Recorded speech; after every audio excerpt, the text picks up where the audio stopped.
Shirt show. All right, let's go. Shirt show! Talking shirt! Shirt show! Talking shirt! Shirt show! Talking shirt! Shirt show! Shirt man! All right! Episode 292 of Shirt Show! We're talking with Kyle and Annie from Print My Threads in Kentucky! Let's go! Hey guys, if you're new here, my name is Dylan. I'm the owner of Upstate Merch and the host of the Shirt Show podcast. My guests today were Kyle and Annie of Print My Threads. I've been meaning to talk to these guys for a while. We've met up at a couple shows, and it was nice to get into conversation with them today because I was just interested to hear their story. But we kind of hit the ground running with like topics, and we went right into it, and we got really kind of deep into pricing and what we should charge and what we shouldn't charge and how it actually affects our business and what our profits are and trying new things. And it was really interesting. I was really happy with all the conversations that we got into in this episode and hearing their story later on and their growth. So if you're into that kind of thing and restructuring and kind of figuring things out for the new year, this was definitely a fun one. If you could do me a favor, no matter where you are, listening to the show, watching the show, whatever you're doing, if you could share it, it really helps the show grow. That's kind of where I'm at with this thing now and trying to grow is just like get it out to more printers. So if you could share it, that'd be great. I'd love to hear from you. If you want to dive deeper into the episodes, you could join our newsletter. It's shirtshowofficial.com/newsletter. I write them personally every week.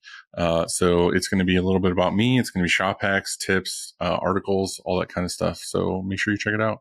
shirtshowofficial.com/newsletter to sign up. This show would not be possible without our amazing partners. Frank. It all starts with a screen. Whether it's new stretches or restretches, Frank and his team do it the best.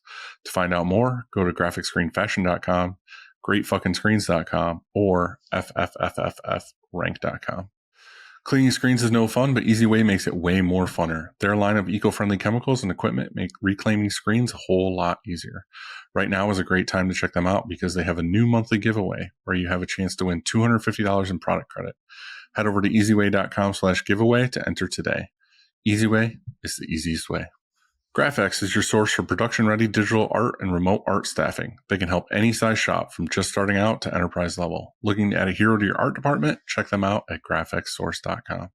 SNS is your premier partner in the apparel industry. With one website, one purchase order, 14 distribution centers, and over 100 beloved brands, you can streamline your ordering and hit free freight faster than ever. SNS has 1 to 2 day shipping with the lowest error rate in the industry. Be sure to order your blanks from ssactivewear.com. Today's episode is brought to you by American Apparel, makers of the iconic 2001. Soft, fitted, and always in style, the shirt has been the go-to for brands, bands, and print shops for decades. If you want a shirt people actually want to wear, start with the iconic 2001. I'm actually going to be having the Shirt Show happy hour. If you're listening to this, come on out. We're going to have it Thursday night at ISS in Long Beach. Come out. It's going to be sponsored by SNS and American Apparel and Live Nation. There's going to be bands, free food. You don't need anything to enter. Just show up, hang out, and come say hi. I'd love to see you. For over 90 years, Stahls has been the leading choice among apparel decorators for their heat transfer materials, heat press equipment, and custom transfer services. Not only do they offer some of the best products, but they are always looking to innovate and educate our industry on all things heat press. Head over to stahls.com today to order your transfers and check them out on YouTube to be taught a thing or two. Ryonet has always been that go-to solid resource for screen printers. Not only are their supplies super reliable, but their network of education and support is next level. Whether you're figuring things out or fine-tuning your process, they've got your back. Check them out at screenprinting.com. I will be live printing on some Riley Hopkins stuff and some screenprinting.com stuff in the Gildan booth at ISS. So if you want to come say hi, you can check out the equipment. Thank you for them helping me out and letting me use their stuff. Again, it's a new year. This is the first episode I've had back in the usual spot. I just want to say, after looking at everything over last year, I appreciate all of you so much. Thank you for listening, supporting, sharing things every week, telling me how you feel about the show. It means the world, and I love doing this. So thank you very much. Again, if you are going to Long Beach, come out Thursday night. I'm going to post a flyer for the event, but come say hi. Tell me what you think, and I would love to just hear from you and see you. So enjoy the episode, guys. I'll see you later. What's up? Hey, what's going on? Hey, how are ya? Hey. Look at you guys in your like fancy wood and book nook or whatever the hell you're in. Yeah, this is our office. Our house is 100 years old, so it is a little pretentious. I love that. Yeah, I used to have one too. It's got all the like wood everything, built-ins and all that. Mm-hmm. It's got wood ceiling. It's wild. So. We called it we were calling it the bourbon room. Yeah, and then we kind of stopped drinking as much, so it's just our office. I don't appreciate that the fire's not going. Oh yeah, I could turn it on. Fire that bitch up. It's one of those. It has to be vented though, so it's one of those things where if we put it on by the end of the show, we might be feeling a little woozy. You guys will pass out. Yeah, I get it. How's things, guys? How was your break?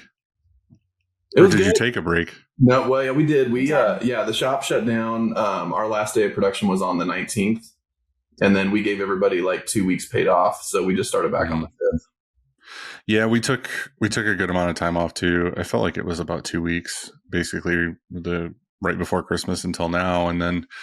I don't know. It's weird. Like I don't know about you guys, but like it drives me a little bit crazy. Like I can't relax, and taking 2 weeks off is just kind of really difficult.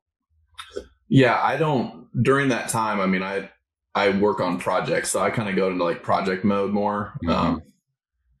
So like this year, especially we stayed in town this year, and a lot of times like we'll go see my folks or Annie's folks.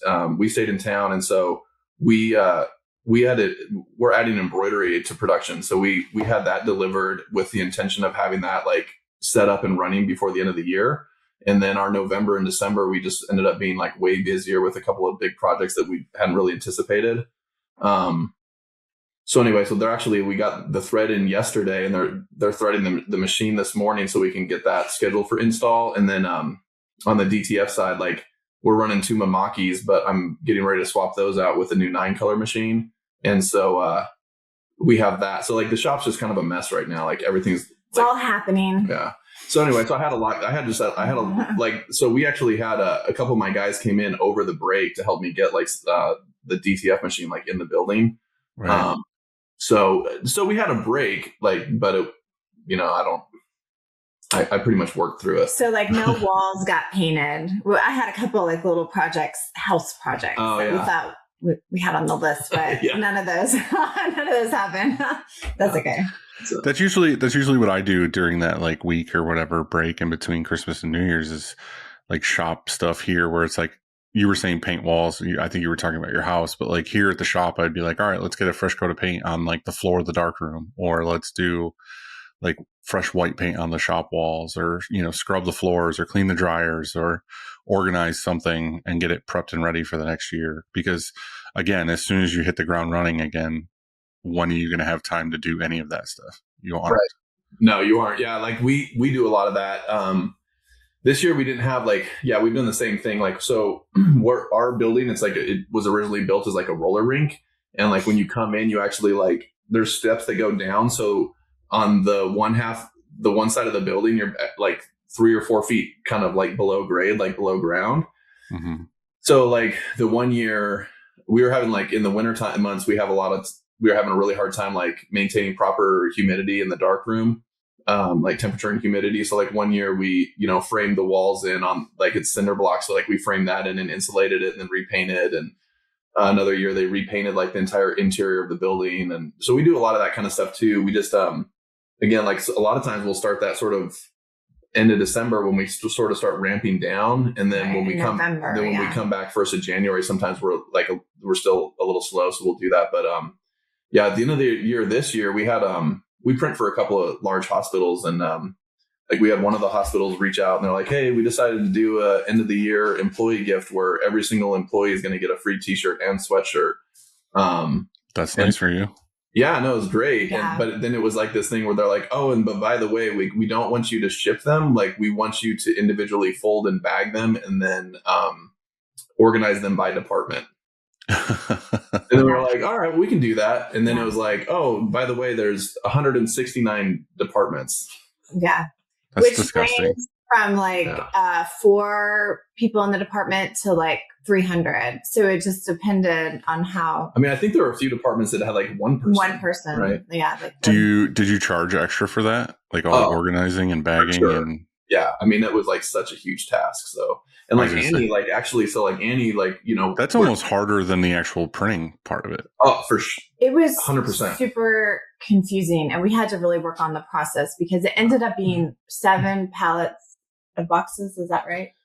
Yeah, it was like around, so, you know, there were 3,000 sweatshirts and 3,000 t-shirts. So like the entire back of our shop, you know, is full of this stuff. And like, I mean, it just seemed like normally, like, you know, a lot of the stuff we do, it's like, it's just in and out, right? So it's just like really like, you know, it's like a wave in and then you produce it and it's a wave going back out. Yeah. And like with this, we sat on this stuff for like, so in order for us to do it, like we actually kind of did it in waves.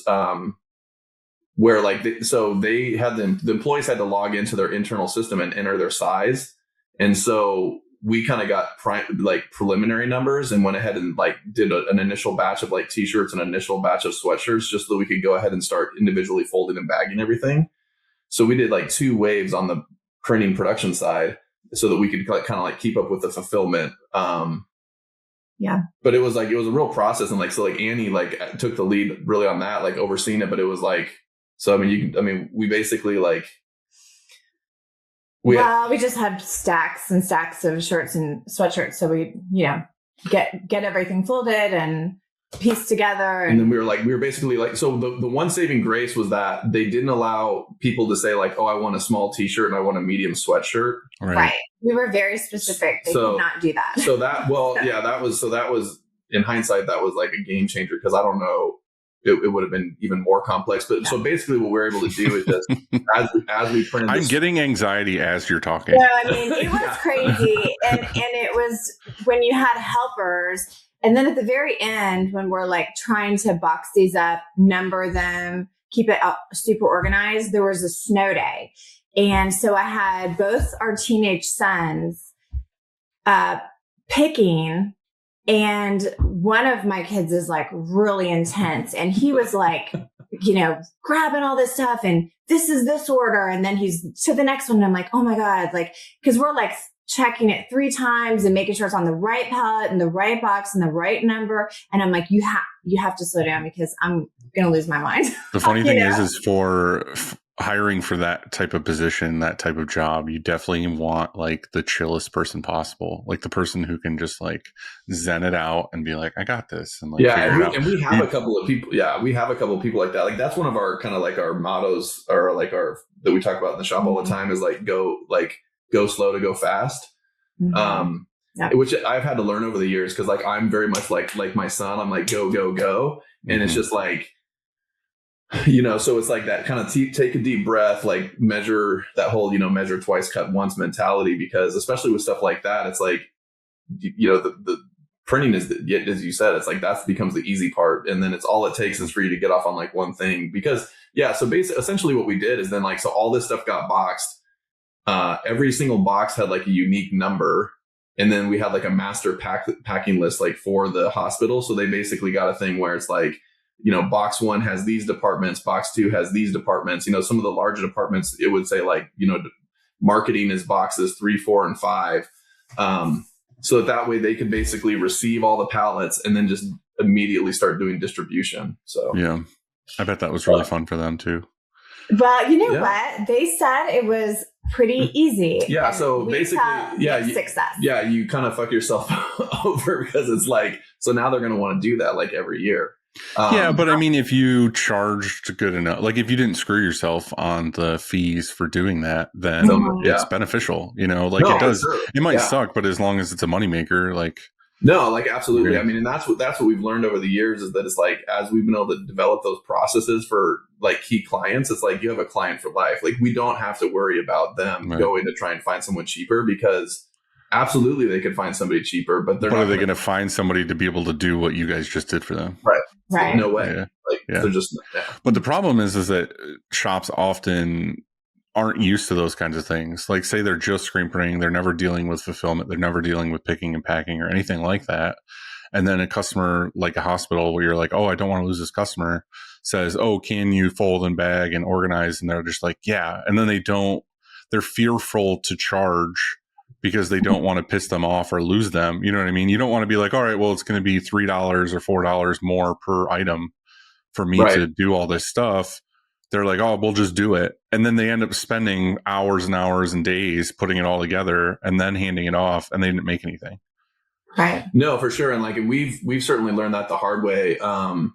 As you kind of like, again, so like, I think one of the, when we were all done with this, I mean, we went back and talked with Bridget, who's Annie's sister, who's like our main accounts manager. And,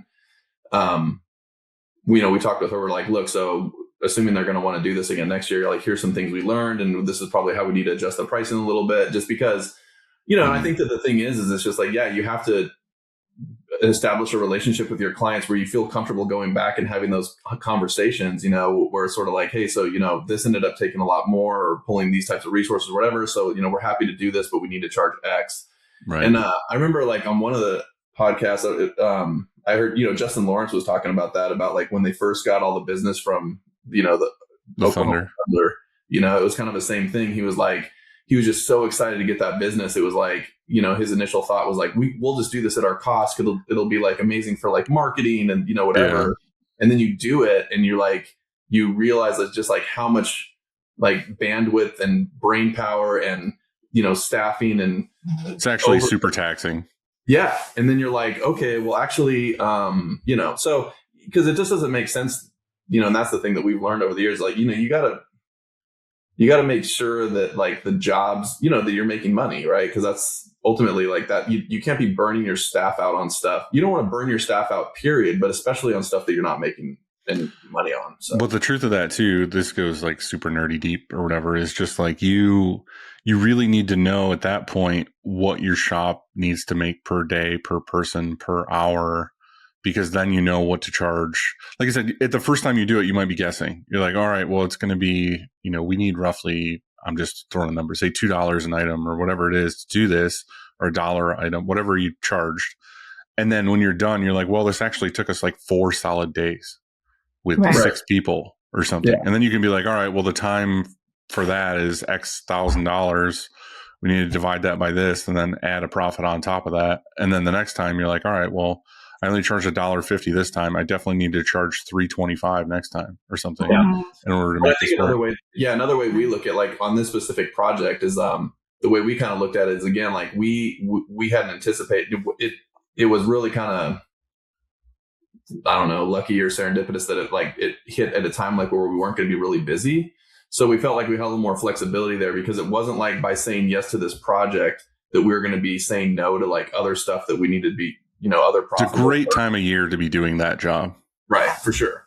So, because it was like this thing, like to your point, it's like if that had been during like our busiest time of year, yeah, you have to take a really hard look at it, because, are you going to be by, one of the things that we talk about all the time is like, anytime you say yes to something, you're saying no to something else. And so I think it's like, you have to be really careful and mindful of that. Is like, are you, by taking this work, are you saying no, like, saying no to anything else because you've maxed out, capacity in one department or the other. So. It's such a delicate balance too, because being in the space that we're in, where there's so many variables and everything's custom and whatnot, it's hard when something is out of the norm. Like every day you get people who are just like, I want t-shirts and whatever. And everything's in like a normal hum flow, as my daughter would say, I'm in flow state or whatever. It's like, you got everything going.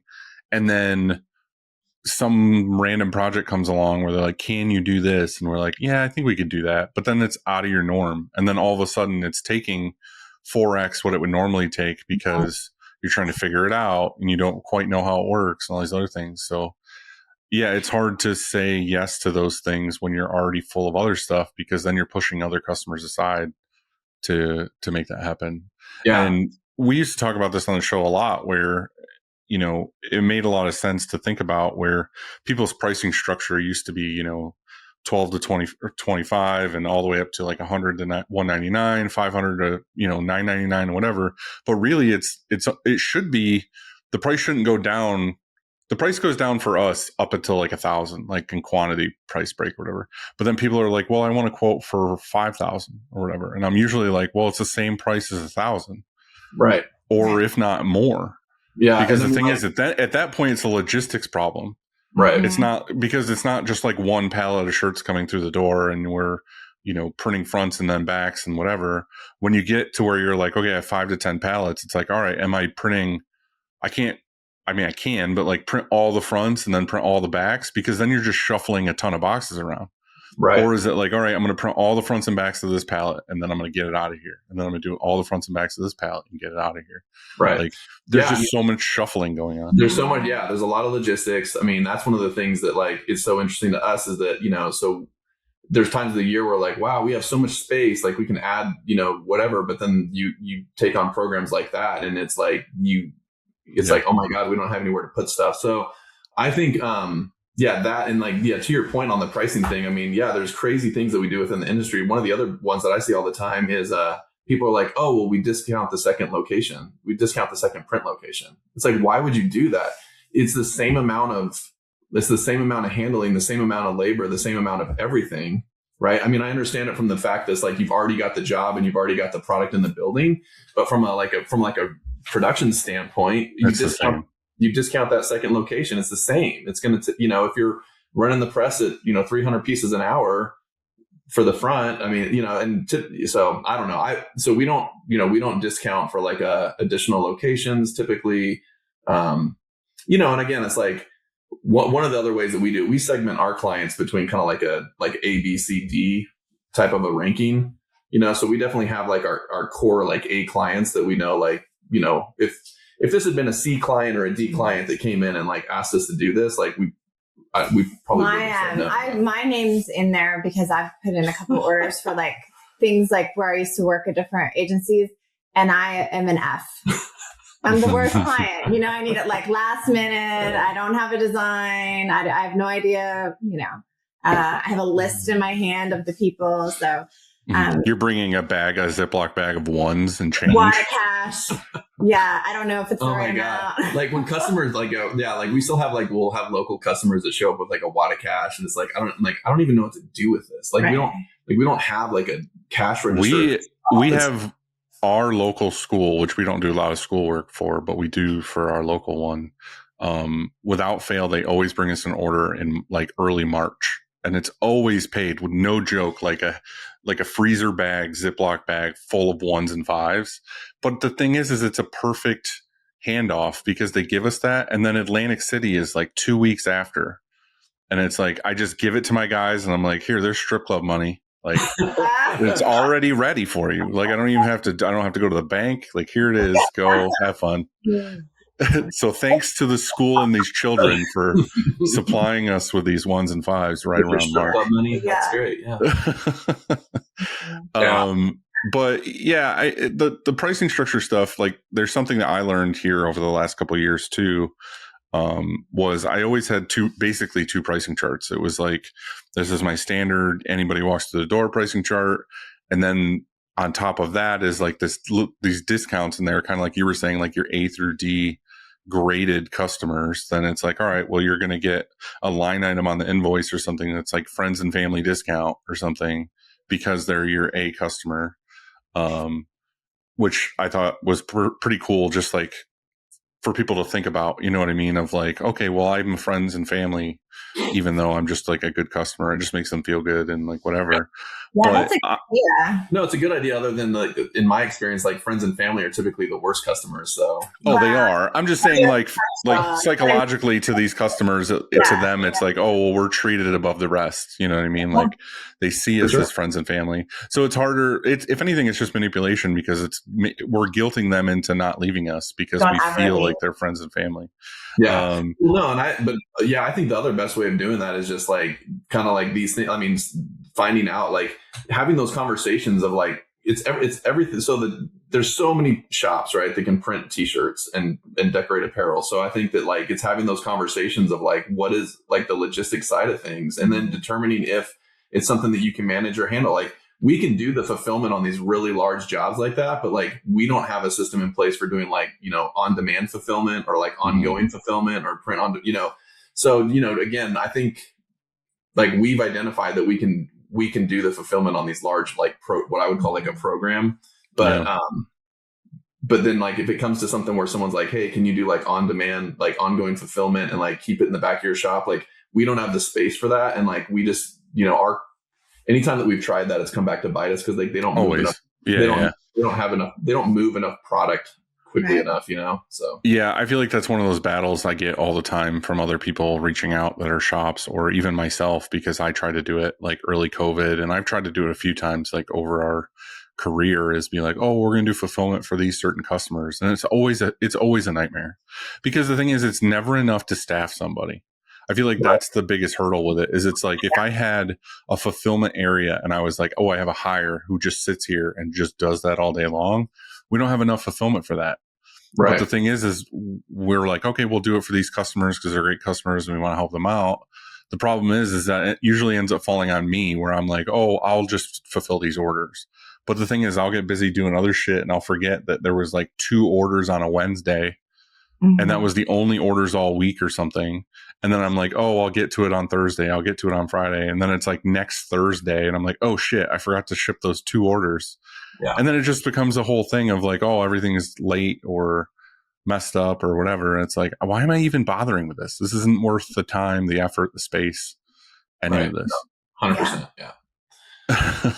But I want to go back. I want to go back to the pricing thing real quick and get your guys' opinion.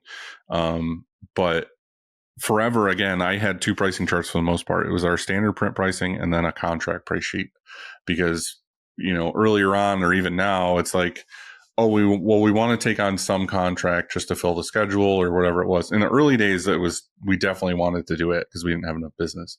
And then for years and years, we said, no, we're not doing any contract or whatever because we have enough of our own customers.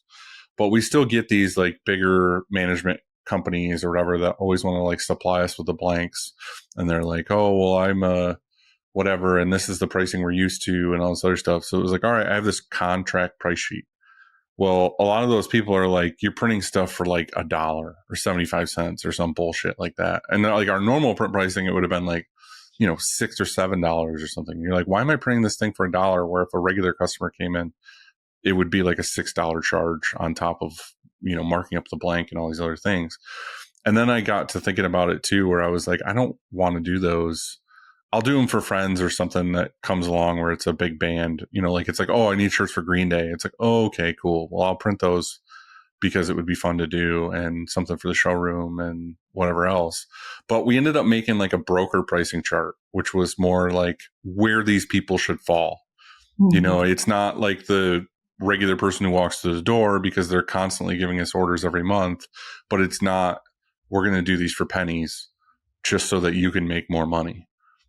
So like, do you guys have anything like that where you kind of have this like middle ground of, or are you just like, no, everyone gets charged the same fee?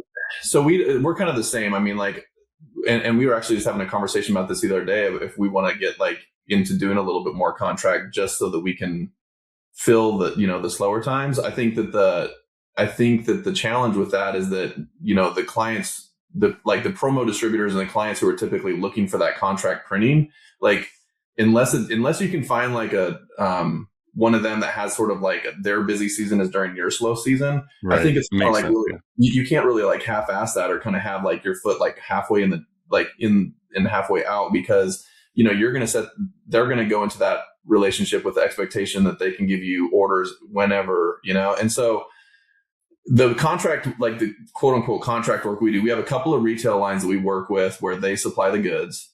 And we've had to work to like really train them so it's like, it's a pain in the ass, like when they're supplying the goods, because like it's like, well, when is it actually going to hit our dock? Well, it's also the worst. Let's just admit that it's the worst.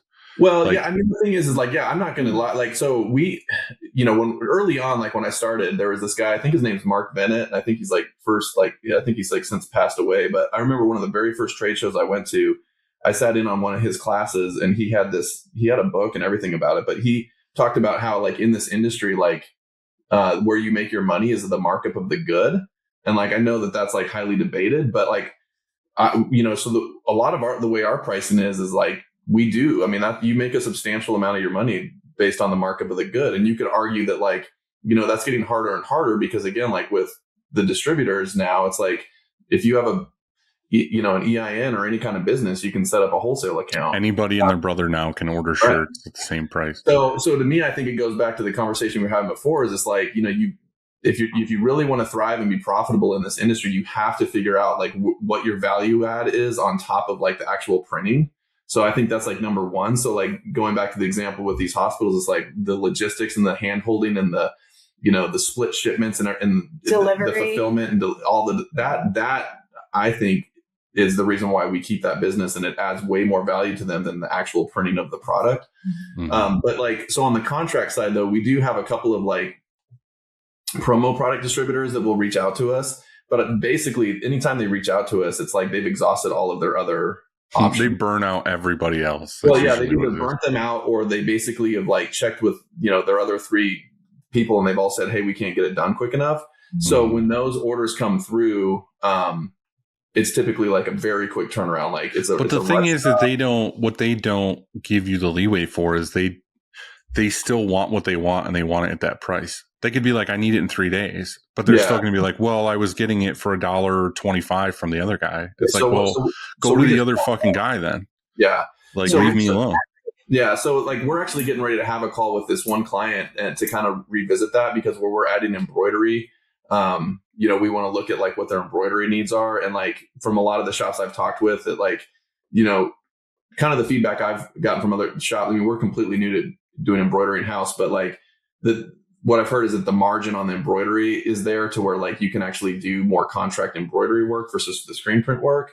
So I haven't proven that out. I don't know if that's true. And, you know, it's something we're looking into, but I think like, so basically like our contract pricing is like not competitive with like other like contract decorators. Right. Yeah, for sure. And I think the contract decorators who do really well in the industry, you know, they're the ones who that's all they do, right? Is all they do is contract. And they're large enough, you know, they have all of their systems dialed. It's really interesting. I was actually going through the other day, kind of looking at some of the different like websites for the contract shops, and it's like their website's basically just like a landing page, right? It's like a landing Well, page. they don't want to deal with any customers at all. Right. They want It's just to like- be closed doors. Don't Right. bring me anything unless you're one of these, whatever, which is super smart, because there's this weird gray area between like us, like being regular customers that are, you know, B2C and B2B and whatever. And then we're like, oh, we'll do some contract stuff. And like you said, like we're not built for speed necessarily. Like everything else we're doing is like, oh, it's regular schedule, regular chill. It's going to get thrown in with everything else. But it shouldn't be treated like that. It should be like, oh, this is like a, you know. Yeah. And I mean, I definitely think there's a gap in the market where there are like quote unquote contract customers who would be willing to pay a little bit more for better quality. Because that's the other thing that we've seen is like any of the contract work that we've done, like a lot, like, so for like this one client, a lot of times they're sending us something it's like a reorder of something that they had one of their other contract printers print. So like they'll send us in a sample to match, and like the quality of the stuff that comes in from these other contract printers is like, it wouldn't leave my fucking shop. Like I would not, it's like, it's so bad. But to that point though, it's way better to get a shitty print sent to you to be like, can you match this, than to get something that's like, fuck, this is actually better. Yeah, except than what I was going to do. It opens up all these questions of like, well, do you want the left chest like below the boob? Do you want do you want nip above or below? Like, what are we looking for here? Like, do you want the, you know, it's the out of registration. Yeah, do you want it to be out of registration? Like, do you want the top It's color? the 3D effect. So I mean, that's but yeah, so we do a little bit of it, and we do have different pricing for that. But we've made basically like, so we hired a CFO years back, and like that was a game changer for our business, because, you know, I was actually listening to the episode that, you know, where they interviewed you, and it, you know, very similar. It's like, and I think pretty standard in our industry. It's like, you know, you start out of the garage and, you know, you kind of jump into this thing, and then it grows, and before you know it, you kind of have this like animal that you have to learn how to manage, right? And it's but it's like, so we were kind of the same thing. It's like we had, you know, over $100,000 out on, you know, aging AR at a time, and you know, just didn't have a good handle on our finances. So we hired like a business coach. We got involved with like Mark Coudre's program, and like, and we hired it like you a Catalyst member? Yeah, I was. Yeah, I mean, I'm not on the calls anymore, but yeah, like we went through the Catalyst program. I did too, years and years ago. And I think, you know, it was like, it really kind of helped us kind of get our shit together in terms of like, okay, so if we're going to really run this as a business, you know, these are the steps we need to take, you know. Our CFO was like really instrumental in terms of like helping us, you know, get our aging AR under control. He about fired us because it was so in the nitty gritty, but we basically like, and some of the stuff came from like Marshall Atkinson. Like he has like a really good tool that helps you like go through and figure out like your cost pricing per calculator. Yeah. Like your cost per impression. And then like you mentioned earlier on, like really like understanding like your hourly overhead rate, right, and like what's your monthly break even, like all of these different things. And there's so many different ways you can like, you know, cut it up or look at things. But I think having a good like foundational understanding of all of those different ways to approach, you know, pricing, like that was kind of the beginning for us. And then, so we got an idea of like kind of our cost per impression, like our hourly overhead rate, you know, our break even point. The other big thing we did is we adopted the whole kind of like 80-20 rule. So like once we, you know, we were able to like really look at like our customer list and figure out like what are the customers that we're making money off of. And we like got really like intentional and pretty like almost like a little too aggressive. We were like saying no to a lot of people. We started like firing off like a lot of clients. Right. Which then we kind of had to like walk that back a tiny bit later. Like, you know, we don't do schools. Oh, we don't like cheer. Yeah, no cheer orders, no dance moms. Yeah, like we were you like. know, but it's funny. It's funny that you guys bring that up. I got a couple points to touch on this, but I'll kind of break it up. And it's funny because me and Christina were having this conversation recently where I've been doing that over the last couple of years. Like I've been looking at my 80-20 and I've been kind of consolidating things and being like, what's important or whatever. And she was asking me, she was like, well, why do you think you're in such kind of a little bit of a lull right now? And like, why are things so slowed down for last year, like most print shops? And we were talking about it and I was like, yeah, you know, this is the way of the market, whatever. She's like, yeah, but do you think maybe some of it is that you guys got so like okay with saying no to a lot of the people that you didn't want, and then now you don't have as much kind of these like chaotic jobs that you're used to having, you know what I mean? Like we might have good customers and good orders now, but it's not as many orders as it was before, but it might be like core good clients. It's just in between all of those were all the shit that we didn't necessarily want to do. And I think we got too comfortable at being like, no, we don't want that job, or no, we're firing this client or whatever. And then you end up with like times like now where it's slower and you're like, fuck, like why is this the case? You know what I mean? And then you kind of, like you said, you have to go back and be like, well, am I being too picky about the kind of clients we want? Am I being too...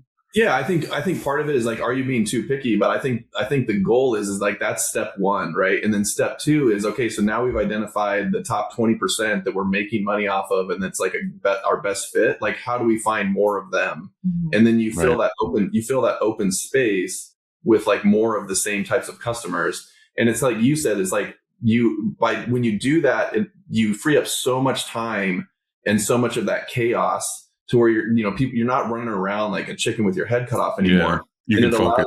It gives you that open time of like to like start building out the better systems and, you know, going after the clients that you and the type of work that you really want, you make money off of. So like when we first did it, like we actually saw a dip in revenue that year, but our profitability went like way up, right? Because I think like what happens in our industry a lot is that it's like, you start getting busy and you're like, oh, okay, shit, I need to hire more people. I need more equipment. And so it's like you're growing, your revenues like this and your overhead's like, you know, or I guess your overhead would be here and your revenue, but like it's just parallel, right? Yeah. And so it's like all you're really doing is you're growing, you're creating more jobs, you're getting way busier, you're adding a ton more stress, but at the end of the day, you're not making any more money. Just being busy to be busy. You're not being busy to be profitable or that you're actually doing the right thing. Yeah, there's a lot of things in there. And again, like this whole thing is a learning thing. Like I don't know the answers and I'm not going to say, well, I did this and then this was awesome. Like it's kind of like what you said with the picking and packing stuff is like, you guys did a great job, did the whole thing. But at the end, you could evaluate and be like, well, we could have improved here. We could have, next time we're going to do this a little bit differently. And this is going to make us more money next time because we know how to do it and we know what's going to work. Yeah. I mean, an important part of that is like, to include is just that like, it wasn't the first time we've done that, right? Like we've done other really big projects and programs. It was just that like, I think the main, and we've actually done it on a smaller scale for this hospital. So it wasn't like we were diving in with like no information. I mean, I definitely like, if you're a shop out there listening, I wouldn't recommend, like, if this is the first time you've done something, I wouldn't start with like a 6,000 piece job. Like, you got to kind of like test the waters and get your feet wet and like test it out first. And then, and then I think that's the thing is like, if you identify that, hey, we can really do this and we can do a good job and like, it can be profitable, like, then that just becomes like a profit center within your business. And then that's something that you can even add to your website that like, hey, like we do fulfillment. But I mean, again, it's like, you have to be pretty specific and kind of niche down because it's like, what's fulfillment, right? It's so like, just like to some people, big word on demand and the ongoing fulfillment versus like what we do, it's very different. So, well, there's a couple things in there too, to kind of, I feel like we've touched on a million things that we could probably branch off and talk for an hour on, but I think we were talking about the pricing structure of things, and that, to just touch back on that real quick, I think that like my standard pricing, now I have this broker pricing, which, to explain it for me, was just like, I have a few good customers that don't want to do contract. They don't want to order blanks. They don't want to whatever. They're just in the position where they can sell a lot of shirts and want to be the middleman or want to have their own company where they order from us and then we blind ship it to somebody else. Well, for me, that's where that pricing chart comes in, is it's kind of like, all right, well, you're getting a little bit of a discount because you're giving us consistent work. I don't have to find these people. We are ordering the blanks. We are dealing with the whole process, but they shouldn't be charged the same as if Sue Bob came off the street and ordered 20 shirts for a softball team. You know what I mean? Like, they're getting a better price break.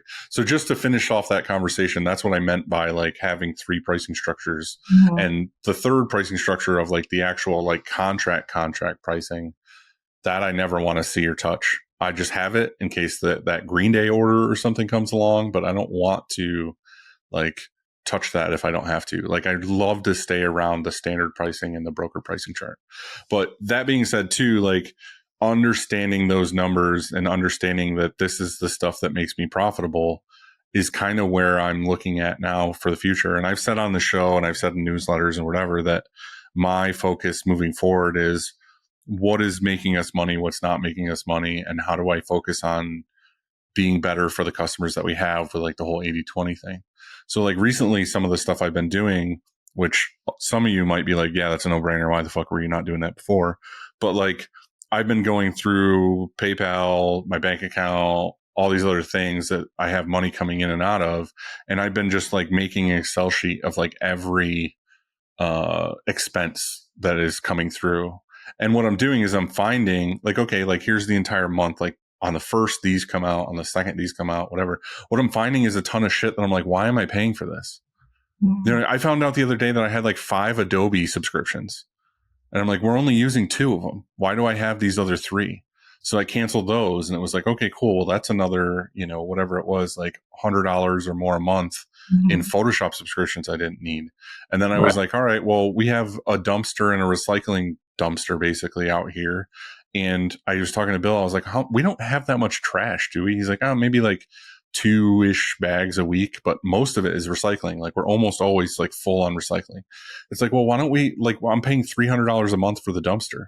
Like, why don't I just get the cans that they give us for free that the truck comes by and picks up for the garbage, and then not have to pay $300 a month for the dumpster? And so I'm going through and finding all of these things. And then by the time you get through the whole month, you're like, wow, I'm saving a couple $1,000s that I didn't need before. So like, even just having that now, I'm looking at too, of like, okay, cool. Well, not only did I save money on things that I'm like, why do I have these subscriptions, or why do I have these whatever? Because we sign up for shit here all the time too, where it's like, oh, this new AI tool came out and it's $10 a month. Let's just sign up for it and then like try it out. And then you forget about it. And then in my email, I'll get something that's like, oh, your AI blah, blah, blah came out. And I'm like, what the fuck is this? And then I'm like, oh, I'll figure it out later. And then you realize you're spending a ton of money throughout the end of the year on like little transactions. Yeah. You're like, I could be saving a ton of money. And I think so Bridget and Annie both, I think, help keep really good track of that stuff for me, because I'm like the worst about that stuff. Two thoughts like on what you were saying, like, so, like we put solar panels on the top of our roof. So we run, the majority of our electrics offset through solar. And so we've had people reach out and they're like, oh, I want to do solar panels. Like, what do you recommend? And like, again, like to me, the first step is like, well, is your entire facility like have like running off of LED lights? Right. What are some of those? Because if not, then you're going to be way overspending on your solar panels, because you're going to have to add so much more solar and have such a larger array to offset the inefficiencies of like the fact that, you don't have energy efficiency. To that point, there's a ton of things in anybody's shop or business that's applicable to, where we hear the most of people being like, oh, I need to get another auto. Like, we're so behind. I need to get another auto. And they're like, what should I do? Or where should I put it? Or whatever. And it's like, well, hold on, like take a couple steps back. Like, do you have an automated darkroom? They're like, no, we're still printing film. I'm like, dude, don't buy another auto. Buy a fucking auto coder, buy a CTS. Like, you will print more jobs on your current auto than you ever were before, because you did the steps before that to make what you currently have faster and better. For sure. They're just like, no, I'll get another auto. I'll hire more people. I'll do this. And it's like, well, have you fully like looked at everything you already have and optimized it? Like, well, yeah. And it goes back to your thing about the broker pricing too, is this like, so the few clients that we work with on that, where we offer kind of that special pricing, like we sat down with them. And so we hired a developer to help us like build out sort of this custom customer portal that we use for like all of our like order approvals. And it just like makes that part of the process like very seamless.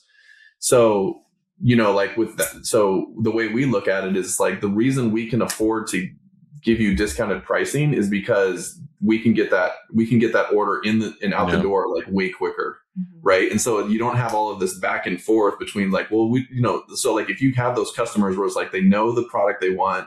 So basically all you're doing is checking to make sure they've got stock, or they're ordering it. And so you don't have to do that part. It's like, right, what is the overhead on the front end of the process that you would normally be spending, that's going to be cutting into your margin that you don't have to do with those customers. Like, so right, if they're handling the purchasing and they're always sending you like print ready design work, like you're going to be able to get that job to printed and out the door so much quicker than like another customer where you have to do all that hand holding. So. And to the point of that too, we had John at Logo Daddy on and Print Profit on, Nick.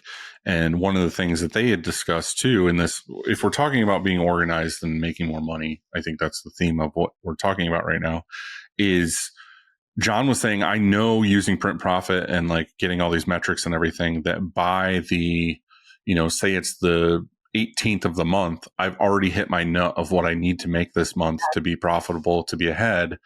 If that job if someone wants a quote on a job on the 19th or the 20th or whatever, but they need a discount to make it happen, or they need whatever, he's like, I'll say yes at that point, because I know I'm not going to lose. Like, I've already made the money I need to keep this company running by the 18th.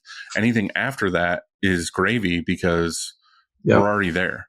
But the problem is, what you don't want to do is be 75% of the way there for the month, and you're like, fuck, it's 25th. I got 5 days left to get the rest of the money for the month, and then give somebody a discount. Yeah. You're robbing from yourself at that point. Well, Mark Udre has like a really good program on that in his Catalyst program too, where he actually breaks it down and he shows like, so if you can hit that, I think Nick talks about this a little bit too, is it's like, if you can hit that, your break even like earlier in the month, like how much more that like profit you're going to make in that month. Yeah.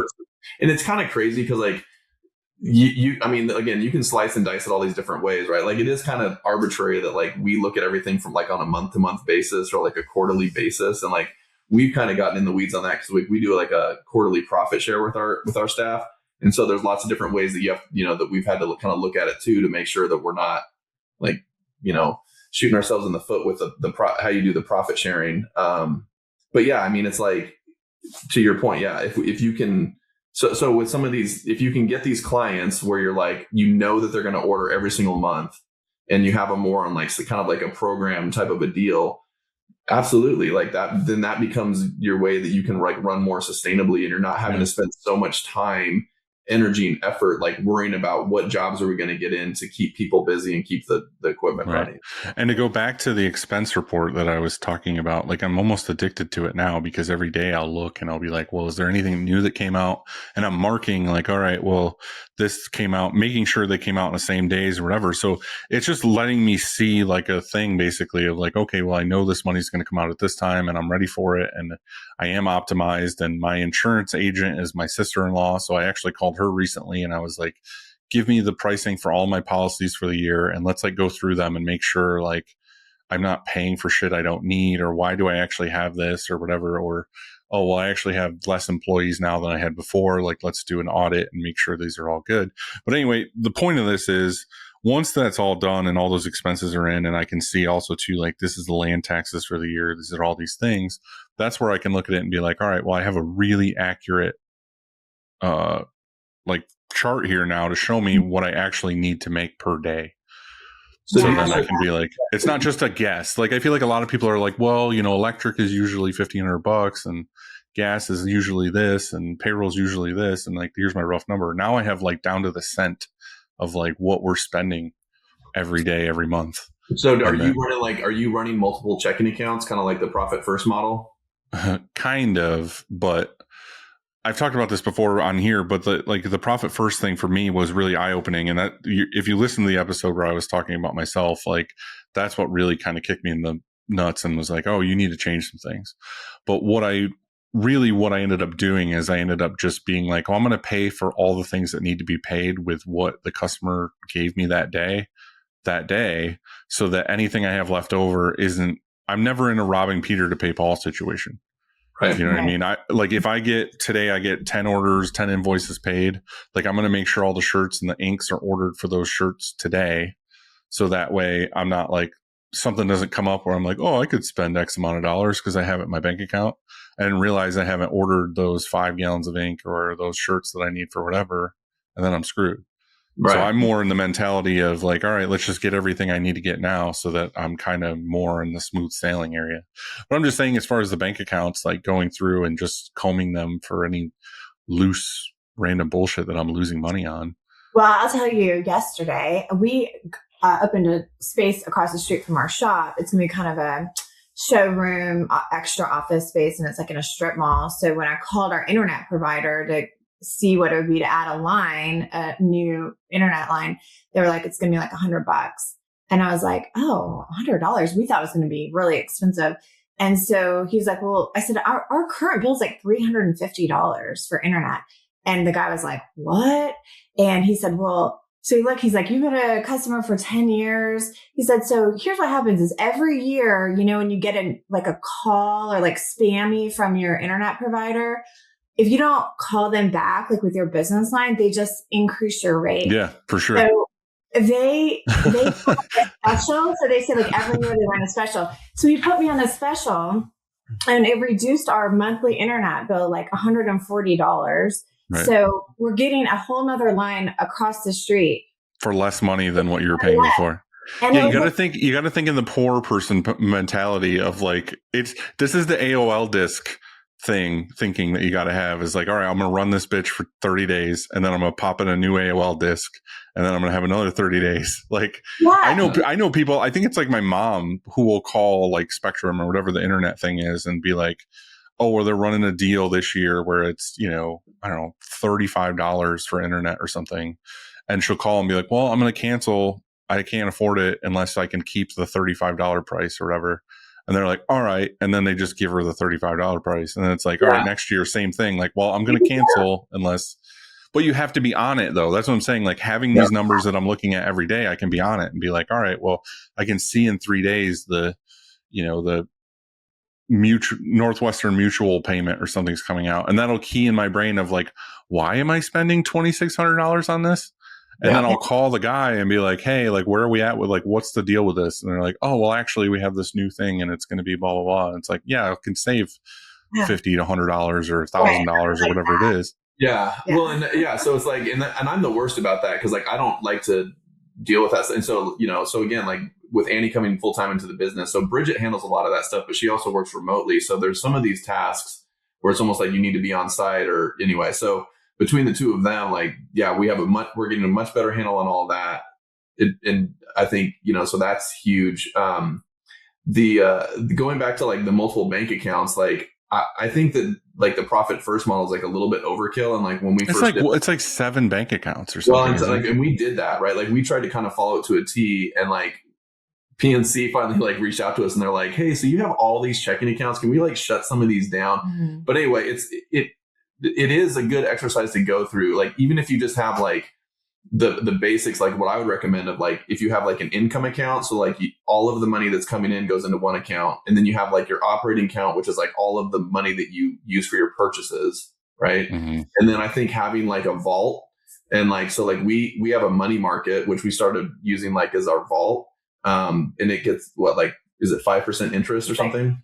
I think it's a little under 4. So, I mean, like that's the thing is like you start building that vault, and then like, the way I started looking at it is like, okay, so we're getting 5%. Well, that 5% that we're gaining on that money that's just sitting there in the vault, like that's offsetting the credit card fees that are going out the door on, because I used to avoid credit card fees like the plague, and we used to make it like so hard for people to pay us.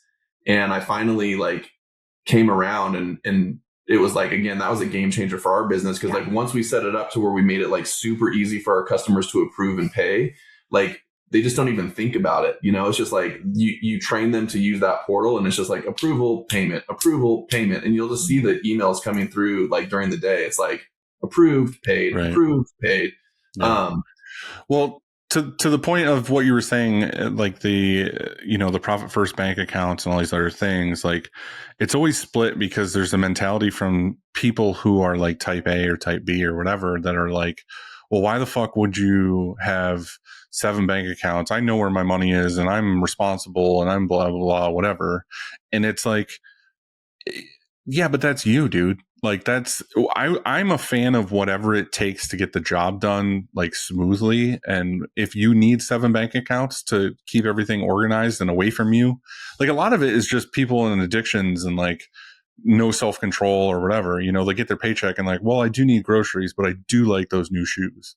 And it's like, that's kind of the mentality of like, if it's out of sight, out of mind, then I'm not going to spend it. And you're like, okay, well, this bank account is nothing for like, it's all taxes, and this bank account's all payroll and whatever. And it's like, right. Once it's in that account and it's gone, you can't spend the money in the payroll account. Like, don't touch it.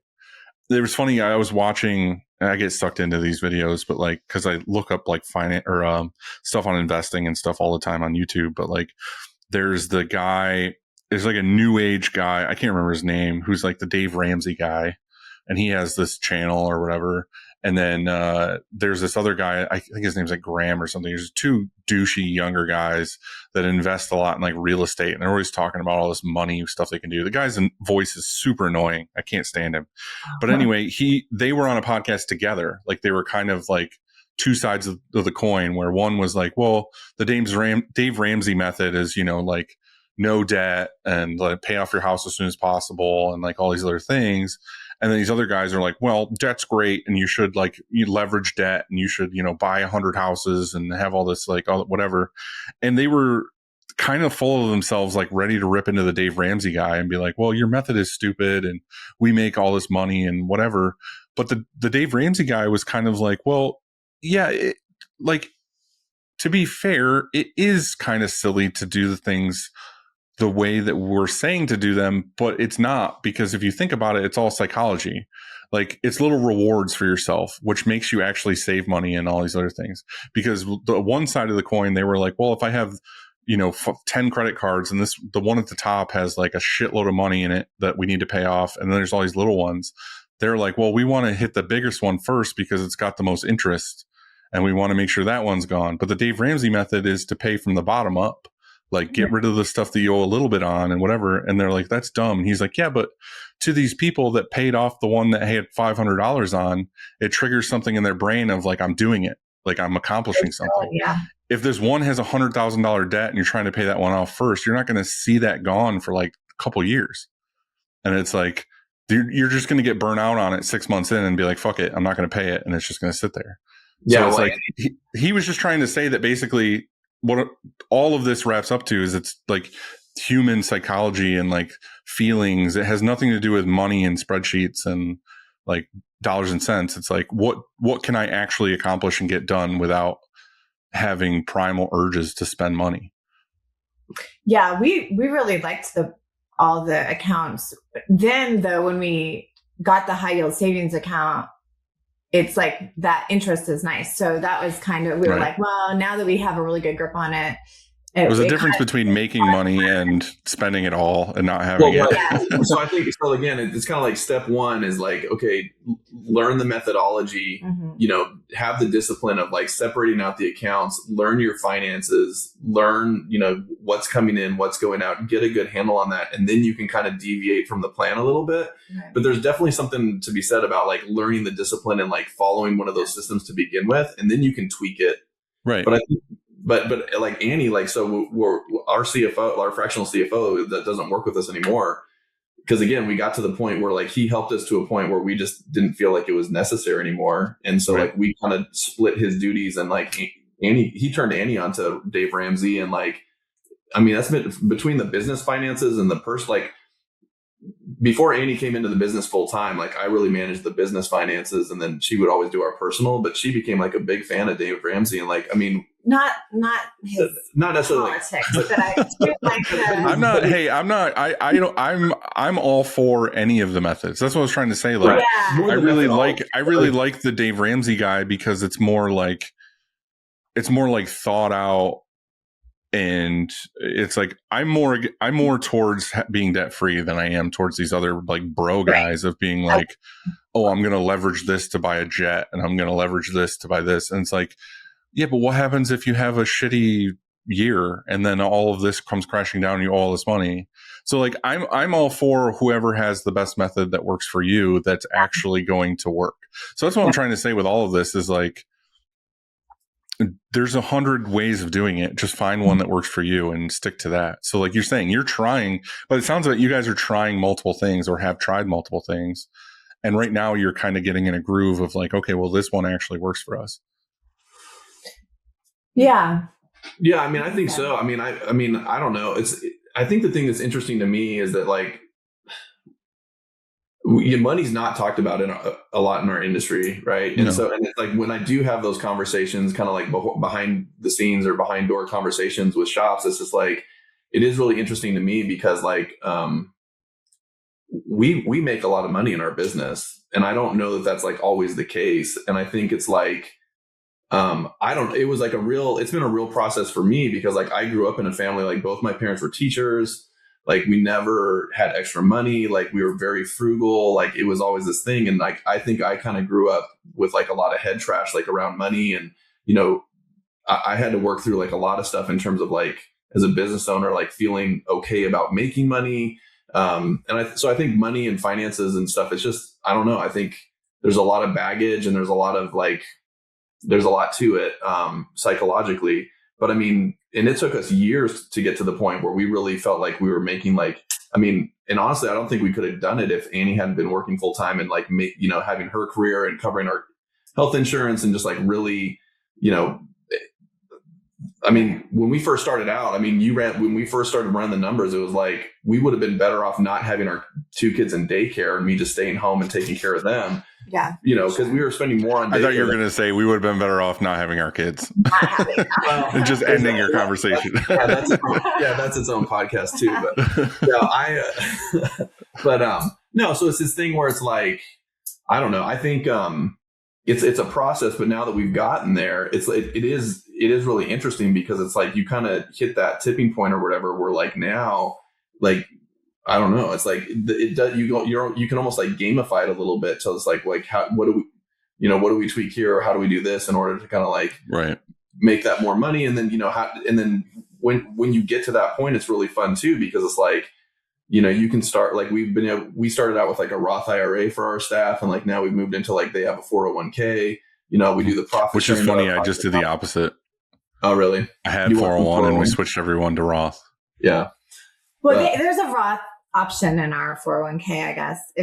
We had that too, and basically what it came down to, and I don't know a ton about this, so like don't take my word as whatever. But I signed up for the whole 401 thing because I needed to spend extra money to offset taxes and whatever. And signed everybody up for 401s. But what they ended up doing is they had the option to do 401 or a Roth, and almost everybody switched to a Roth. And then I ended up talking to a money guy that handles this kind of stuff for me, like a year in or whatever. He's like, well, why are you doing 401 when everyone's in Roth? Like, you could just have a simple IRA or Roth or whatever, and the fees are going to be like next to non-existent. Right now, you're spending like $10,000 a year in fees for the 401, like all those management fees. And I was like, well, so I can do this other thing and they get the same benefits with match and everything else with like little to no fees. He's like, yeah. So I was like, all right, let's switch to that. So now I don't have to pay that like $10,000 a year in fees to manage it because it's it's not needed.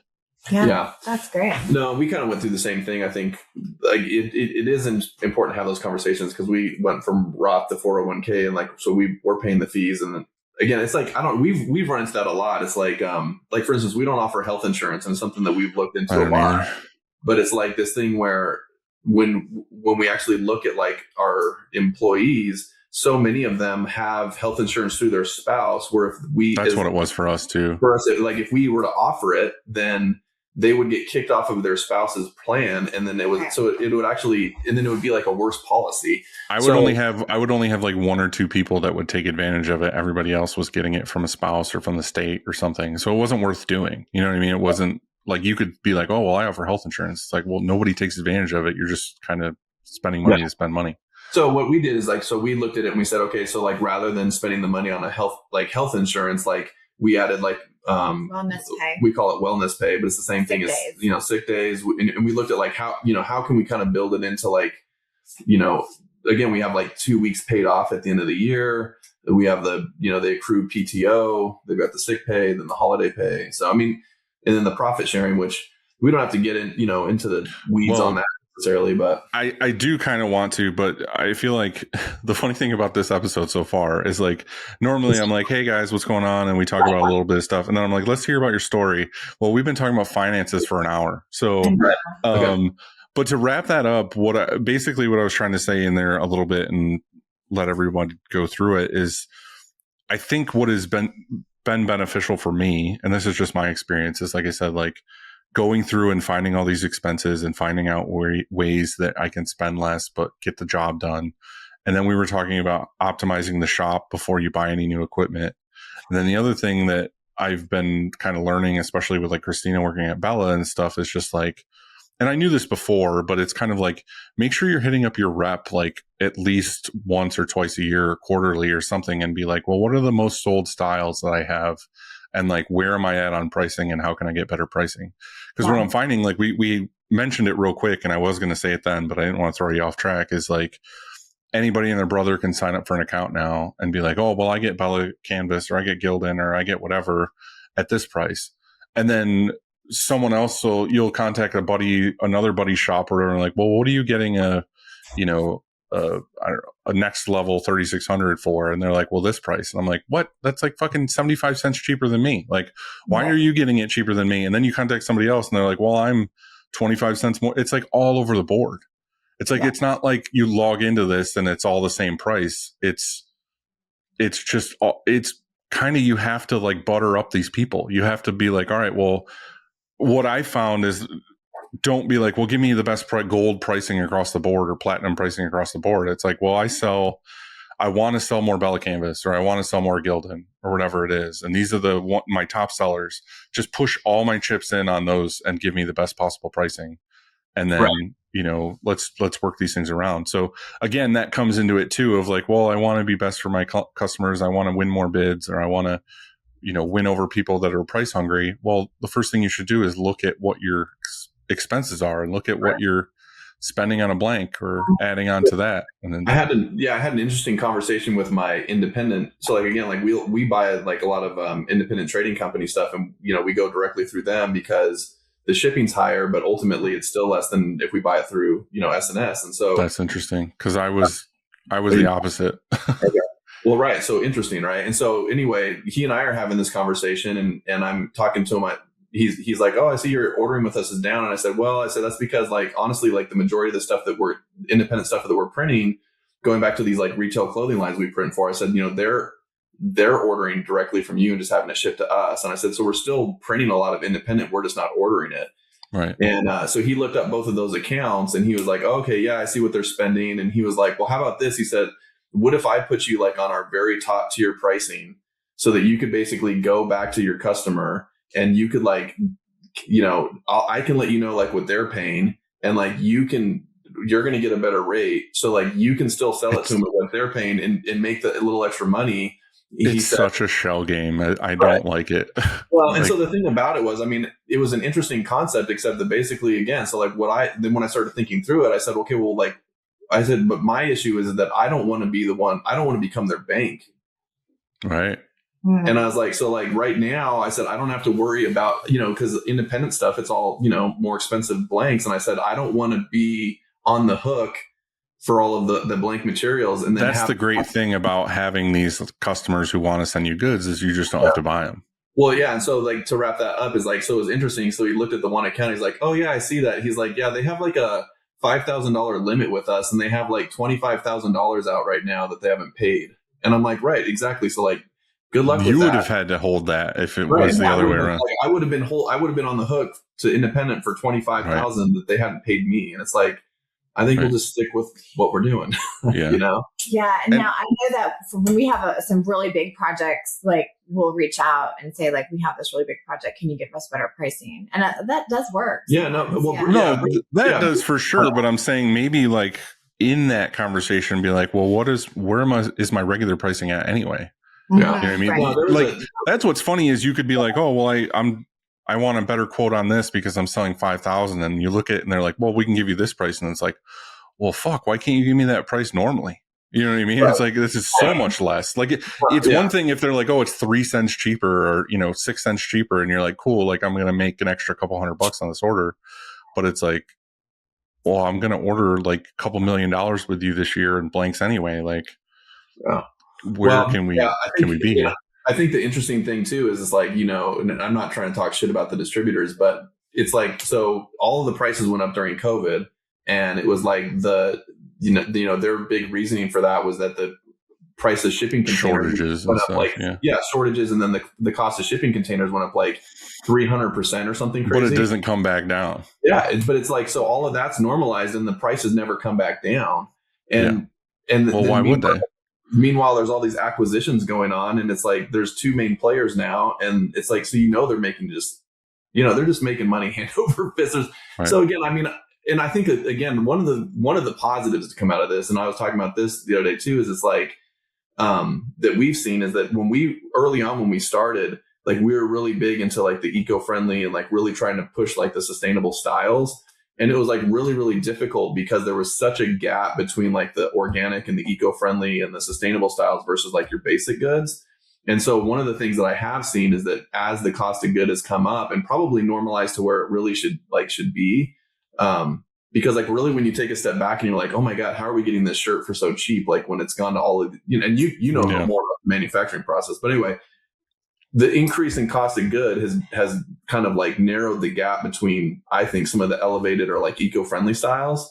And so it's allowing us to like, it's an easier sell because it's like, if you want to offer that alternative to some of your clients, it literally becomes this thing where there's not that big of a gap. And so it's like, if that's part of their branding or their culture or whatever, and they want that option, it's like, it's not this, huge $3 to $5 jump that it used to be, it's like, I don't know. So I think that's one of the good things that come out of it. But but and I don't want to just be that guy who's like, oh, we'll get this better pricing of this and chew everybody down and whatever, because I'm not that person at all. Like, I'm not the barter person. I'm not the person who goes in and is like, well, I'll give you a nickel. Like, I don't want that to be the case. And to the point of like a distro or something too, like an SNS or whatever. And it's like, yeah, prices might go up and down and all these other things, but it's also like super simple for me to call a company now or place an order online and have thousands of shirts here tomorrow. And I know that they're going to be boxed right. They're going to be sorted right. I'm not going to have a million errors and everything else. So like, to the credit, it's like, okay, well, they're also investing in a shitload of like automation and robots and stuff to make your orders here faster. And like I say it in the ad read for SNS, but it's like, I have everything within a day or two. Yep. And it's like, that's cool. It's simple. It's simple. So on their side a little bit, like I get why things have gone up and whatever. Like, and yeah, when I visited Gildan too, and seeing like going to North Carolina and seeing like the cotton being spun into these, reels of whatever, and then they go from there to the factories to get sewn and made into apparel and all this other stuff. And you see that whole process, and then you see these people like sewing shirts together, and they're like, here's a $2 shirt, and it's like, what? I just watched all of this shit happen, and you're gonna sell me that shirt for $2? Like, it's crazy. Yeah, I think like NPR did a thing on it, didn't they? Like where they like followed like the life cycle of the shirt. They did. Yeah, it's crazy. And then like I don't know if you ever had him on the show. He'd be a good guest as the guy, Eric Henry down with TS Designs. Do you know him? I know TS Designs, but I don't think I know him personally. So anyway, they're like, they're kind of on the forefront of all this, but he's in North Carolina, and, so like when we used to have a lot of like U.S. apparel manufacturing and stuff, a lot of it was out of North Carolina and like cotton growing and stuff down there. And so that, he's been working on that for years, but they have kind of this whole like dirt to shirt program where they like, and they're real transparent about kind of like, from seed to harvested to spun to that, like it traveled this many miles and it's all USA made. And it's really interesting because I think like when he started doing a bunch of that, he was, I think was getting a lot of pushback because when they did it initially, like it wasn't organic. And so like, but the thing is again, it's like step one, okay, let's make it US made. Right. But that's the thing is it's like, there's always that person that's like, well, it wasn't this. And it's like, dude, I'm fucking doing 90% more than anybody else is doing in this thing. Like, give me some slack. Right. And I think that's the thing that's like, again, like kind of a theme of this show is it's like, there's a step one that you have to take. Right. And then once you get a handle on that, then you can go to step two. Right. So like, let's focus on the USA made component first. And then we can start looking at getting those farmers to transition over to like what type of pesticide more sustainable and all these other things. Yeah. All right. Well, I feel like we kind of wrapped a lot of that up. We could be a longer discussion or a part 2 or something on some of these things, but I do want to hear kind of like how you guys got into this. And there's things I want to touch on about, like Annie getting involved, and also me and you talked about at the last show how you're getting more and trying to get more involved in like the DTF stuff. And you said you got embroidery. So I kind of want to get to that point. So if you guys can touch on like how you got started and how that whole thing came about, then I would love to hear at least that. Sure. Yeah. So, I'm trying not to do all the talking either because I think Annie brings that's fine. Okay, Annie, you have to do the rest. I'll sit back. Ready. All right. Wow. Hey guys, I hope you're enjoying the episode so far. If you could just take 2 seconds for me, hit that like button. If you could subscribe, that would rule. And just leave a comment. Let me know in this episode if there's something that was meaningful to you, if there's something you want to ask more questions on or want me to dive deeper on later. Let me know. I'd love to hear from you. Thanks, guys. Enjoy the rest of the episode. Well, we actually met in Honolulu back in the early 2000s, and Sounds we were rough. going to school there. And Kyle, I think this is a good place to start, took his first screen printing class at University of Hawaii.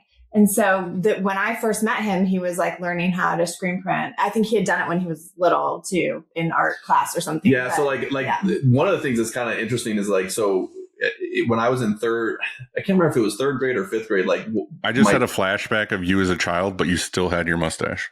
Yeah, I did. I know. It's like it's one of those things like I shave it off. Like I couldn't picture you as a child in any other fashion. Glasses, mustache, 3 years old. Well, it's like, I mean, I can shave it in the morning. It's back by 3. I mean, it's the Homer Simpson thing. Yeah. So what I was gonna say is like my teacher son, I guess, had a screen printing business, and so they did this this screen printing project where like it's really kind of crazy now that I know screen printing, but there might have been 20, 30 kids in this class. And this guy came in and he let every single kid like do a design. And then he took that design back and made an individual screen for every single kid in the class and then brought them in and we got to like print it on paper. And I'd actually kind of forgotten about it. And then my parents were moving and we like, they sent us all this stuff that they had in storage. And I found like the print and it's like, I had drawn this turtle that has like an earth like in the back of the shell. And it was like we printed it with like a split fountain or something. It was really cool. And so it was like, anyway, I don't know. I guess that was kind of like the I beginning. would love to. That planted the seed, I think. I would love to have stuff like that. I always think about that. I did the episode last week about like me, and it was really uncomfortable for a lot of things. But I went looking, dude. Well, hold on. All right. To be fair, like people have heard a lot of things about me over a lot of episodes and whatever. So I was trying to share some information about like how I got started and all these other things.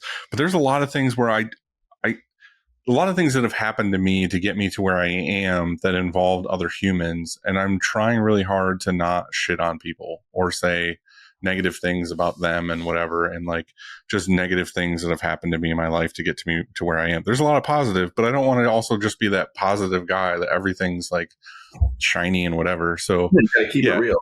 I was trying to keep it as real as possible, but also filter out things that would just scar you. But I forgot what we were talking about now. I went through because I have like a folder of photos, like upstate photos, like from forever, but I have like no pictures at all or no screen saved or like the first press we ever had or anything. I have like nothing.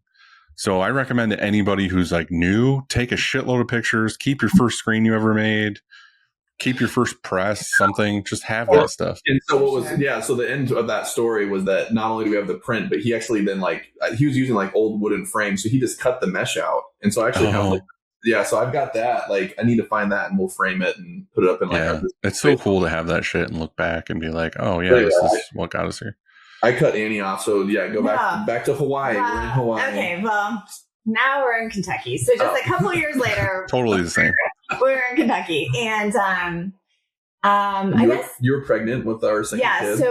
So Kyle had a series of jobs doing like community. Took him a little while to get through college, and like you idiot. He had a first child, and he took care of him, and worked in all these nonprofits, and he got like a really stable job, great benefits. Office job with the Social Security Administration. That's not a fun job. And he lasted about a week and a half, and he was just like, I will not do this work. Like there are people working there that are like, I'm going to stay in this cubicle and then until I'm 62 and retire. It was like an episode of The Office, except like you were in it, so it's not funny because you're not like watching it. You were like in it, and other funny note. So I was only there, like she said, for like a week and a half, but I think it was like my second day. I called Annie and I was like, oh my God, I was like, I don't feel right. Like something's off. And I was like, I'm going to the emergency room. And she's like, what? The emergency room? And I'm like, yeah. Like, anyway, so turns out I had meningitis, and they had to shut the federal building down. So because of you? Yeah. So like they didn't know if it was like bacterial meningitis or viral. Yeah. So they shut the entire. It was like it's like this federal building that has like the Social Security Administration on the first floor. Yeah, they shut the entire building down to go through and like fumigate it because you were patient zero. Yeah. So we knew from the beginning, I guess it wasn't gonna work out. So I'm pregnant with our second kid. I have a really, a really good job. I'm a social worker. So I had a stable job. So he quit, just was like, I'm done. And I'm going to start a clothing line. And I was talking about like screen printing, like children's books and like fine art posters. I'm going to do is make a studio in the garage. And it was my dad. Every wife's dream is to have their husband quit and say, I'm going to start a fine arts thing in the garage. Oh man. So it was, and that was in 2008. So that's kind of where it started. And then we started a studio in our garage. We had a detached garage a couple houses ago. Yeah. And like, I don't know if you know Andy McDougall, but he's like an OG in the industry, but he's like, I don't know if you know, like, are you familiar with like gigposters.com and all that? Yeah. Like, so he's like real involved with like that whole community. I collect screen printed posters. I'm looking at right now stacks of them that I still have to hang or put into things over in the back corner that I need to get framed. But yeah, so like that's kind of where I came from. It like again, I was a fine art student, creative writing, studio art. Like that's like what I studied in college, and so like going back to the Hawaii thing, like when I learned to screen print because the sunlight was so consistent, like the way they would expose screens is you would literally take like the screen and a piece of glass and like foam or whatever with your film positive, and you would go out, you like step outside of the art department. It was like in this kind of elevated area, and you just go like 1,000, 2, 1,000. You like That's hold awesome. it up to the sun, and then you'd go in and you'd spray it out. And so anyway, so when I first was getting started with a home-based studio, there's this guy, Bill Hood, who's also like an OG like guy in the industry. I reached out to him, and he's like, well, I really focus like on t-shirts. And he said, if you're interested in like, fine art printing and stuff, he said, let me put you in touch with my friend Andy. And so I reached out to Andy McDougall, and he was down at South by Southwest at one of like the flat stock with all the gig poster artists. And he's like, well, look, I'm down in Austin right now. And he said, if you'll cover the cost to change my airfare, he's like, I'll just change because he's from Canada. He's like, I'll just change my ticket and I'll stop by and we'll get you set up. So like he did that, and he came out and he like stayed at our house and like worked. Very nice. Yeah, it was really cool. Andy. Yeah. And so like we didn't deserve him. We didn't know. We weren't like set up as enough. Like he's this like amazing. Yeah, Yeah, I mean, yeah. it was a fairly nice studio. It was like, I mean, it was about the size of the room we're in now. I mean, it was a 1.5 car garage. So I built a closet that was the dark room. I had like a washout tank. I built a wall then where like we had a little tiny electric dryer that just fit there. I had a 6-color, 6-station workhorse. So I found a person in Ohio nearby where they had gone to like a trade show and they bought like a starter kit from Workhorse. Yeah. And then it was like that kind of that thing. They bought it at a trade show. They tried it for a few months and they were like, fuck this. So I found like a really good deal on like a starter package with like an exposure unit, a 6x6, manual, a little electric dryer, a washout booth. Like they had all that.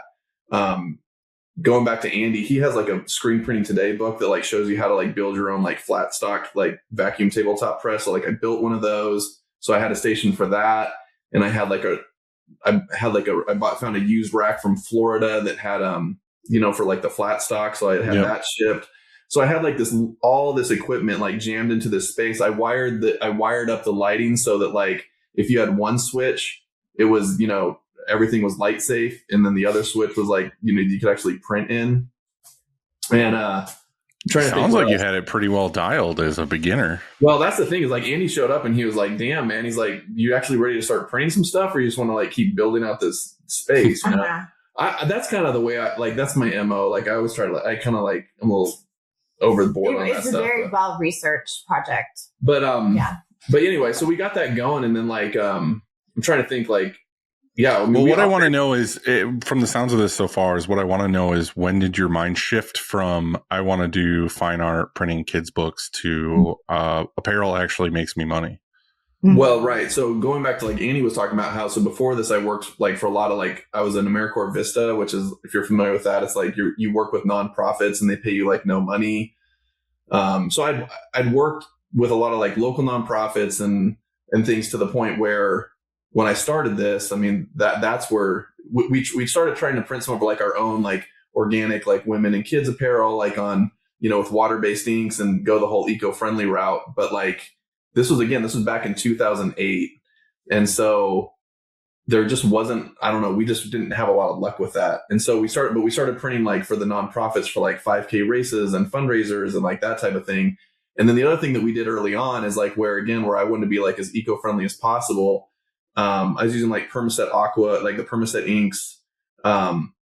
We kind of like carved out this niche for ourselves where we were really, like our website and everything online, like really pushing that. And we joined 1% for the Planet. Mm-hmm. And so like 1% for the Planet, if you're familiar, it's like you give 1% of your, yeah. So anyway, so we started like reaching out to all of the nonprofits through 1% for the Planet. And this was back before like Inksoft and a lot of these like online store platforms. But I basically like approached them with this idea of like, hey, like you guys want to do this online fundraising store? And so that took off really well. And we got like, it was kind of crazy because I sent out like one massive email through MailChimp, I think, to like all 600 nonprofits at the time, like in 1% for the Planet. And I got like 100. You heard back from 1% of them. No, I got like a huge It response. would have been perfect 1%. Yeah, well, 1% would have been better. 1%, yes. But like, it was, I actually 1% for Kyle. That's right. Hey, I was gonna say, so like I guess the guy that you started your business with, his name was Kyle. So this kind of like a little same mustache, same glasses too. Triggering. Yeah. It's probably the same guy. But anyway, so like, yeah, we got this huge response to the point where like, it's just me. I'm like answering emails and doing website stuff during the day. I'm like, Annie was working midnights as a social worker. So like I would print like through the middle of the night. But anyway, so we got this huge response to the point where I couldn't even like respond to everybody.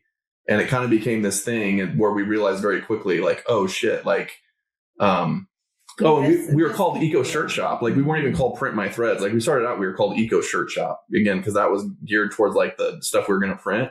And like very literal. Yeah, right. And then like 6 weeks in, we got like a cease and desist. There was like some brand out there that had gotten picked up by American Apparel Outfitters. American Eagle Outfitters. And they were called Eco Shirt. And so we got like a letter from this attorney's office. And I like went to like a local attorney. He's like, look, man, you've been in business for like a month. Yeah, just like, change your name. He was like, just change your name. Yeah. So, all that kind of came together to where it was like very obvious that like if we were going to make money and like shirts were the way to go. Yeah, and you that was definitely a blessing that you can look back on now. Like if you would still have that name, you'd be pigeonholed. You would be like, oh, we have to, everything's eco, whatever. Like you changing your name probably was way for the better at this point. Yes, and then eventually we switched to Plastisol inks, which was also it made life easier. Well, I mean, basically, like, again, I mean, kind of the way to wrap that up is like, so we were using these permaset inks and, again, this was like before, a lot of people were the water-based thing. It was just, we were just early for all that. And so like when I would talk to my reps about water-based inks and how do you do this? And like, so when we moved from manual to auto, there just wasn't a lot of education or like a lot of like knowledge sharing in terms of like, this is how you do it. Right. Well, I mean this in the nicest way possible, but I've done it a shitload too, where it's kind of like you're getting into this thing and you're researching the market and you're like, well, I do want to be eco, and the eco people are really forward on like the water-based printing, and then all these different things that you need to do to get into that. But then once you have it and you start using it, you're like, well, this isn't for me, or this isn't actually making me any money, or this niche market is oversaturated, or this is that, or greenwashing, or whatever. There's all these things where you're just like, all right, well, actually I can shift to this and like feed my family, and I can do this and actually like move forward. So I think that's like kind of what you're kind of evolving. Yeah, like when we first when we got our first auto and we were using water-based, I mean, we had literally a guy whose job was like to go around and like mist on the back flood. He would like have a water bottle and be misting. Yeah. I mean, it was taking us like 8 hours to print like one job, and we had so much spoilage. So like I've had and that wasn't eco-friendly. No, right. Like that's the thing is it's like I've had a lot of conversations like over the years about that, and it's like I can make a real argument that like the way we're operating now with Plastisol inks is like way more eco-friendly than like what we were doing when we were printing with water-based. Yeah. Because there was so much more like, you just have so much more spoilage. You have so much more ink that's like, I don't want to get into this conversation because I'm just saying because it's so divided, the people who are like water-based is the way to go in the world, they're going to be like, fuck you guys. This is better and whatever. But from what I've gathered over the years is not it's not as eco as people think it is. Like, again, like I've seen people with these like garbage containers full of ink spoilage, and yeah, you're not using chemicals to like clean your screens and all this other stuff, but there's like, it's kind of like you're trading one thing for another thing. And I don't know. I'm just more like, let's use both. Yeah. And let's use what works best for the customer, and let's stop trying to act like we're in the apparel industry and we're going to be, all eco everything, when like we're one of the most like wasteful industries ever. Just don't get another shirt. I get that we're doing things here and there to make things better, which we should all do for sure. But like, don't argue that we're like saving the world. For sure. And that's kind of like, so part of the evolution of it was like, we started out in that like niche. And like you said, we in a way, it was very fortunate because we would have been pigeonholed. But like, as we've learned, it's like, it's really about like how do you make it better, you know, in terms of like our processes, our systems, you know. I believe in that wholeheartedly. We should do that as much as possible. But yeah, so but anyway, so we moved out of the Garage. You know, we hired our first employee. We moved out of the garage into like an 800 square foot like retail space in downtown Ashland, Kentucky, which is like the town that we're in. And it was like a friend of ours had this space in the downtown where there was like an apartment that lived above it, and very like retail, right? And so we had like, again, we had more space, like doubled our space, but still like, you know, just enough space for, you know, our manual. And it was this thing where when that happened, the added visibility and it just like the legitimacy of like being in a storefront, it turns you real. Yeah. So like, we weren't doing anything different. It was just that like, well, the other part of it too is like, so the home-based garage, like we used to live up a hill that was like a 45-degree angle. And so it was crazy. Like, we used to have UPS delivered to her parents' house because of the UPS. It's funny, before you said UPS, the first thing I thought of was like, a UPS truck isn't going to be able to make the road to driveway transition. No. So we used to have all of our shirts would get delivered to her parents' house, and then I'd have to go pick them up in like my old minivan and then like drive them up our hill. Yeah. Some of the initial like fundraisers we did, like we used to, it would snow, and like I had to like figure out a way to like, put stuff like on a sled and like walk it down the hill so that I could get it to the post office. I mean, it was fucking crazy. Well, you had a natural, you know, evolution to the next step, and you had growth from that. Yeah. So we went storefront, and then, it was funny. Like I tell this story, like, you know, Alan Howe. Yeah. Love Alan. Like, so somehow we ended up like on his radar. And this was like back in the day when, you know, he was selling, I don't know who he was working for at the time, but like he showed up to our shop one day and he came in our storefront. And so we used to have like an old workhorse exposure unit that took like 15 minutes to expose the screen because we were using like a dual cure for the water base. And he was like, your exposure unit's a piece of shit. And I was like, you know, like now I know Alan, like it's funny. And like, that's kind of like his personality, but I was just sort of like, who is this fucking guy? Alan is one of my favorite people in this industry. Cause in my opinion, he's my favorite episode. He's my favorite Shirt Show episode. When people ask me, I say it's the Alan episode.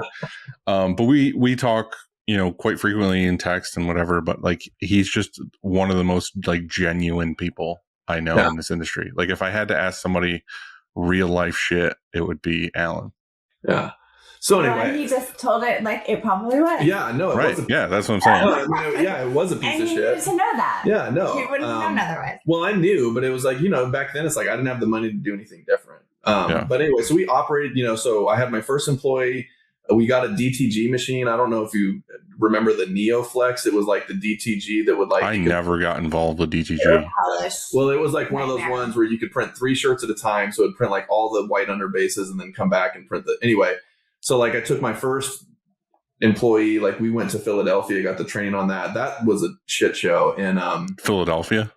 Yeah, Philadelphia. Yeah. You said it was a shit show. I said, was it Philadelphia that was the shit show? The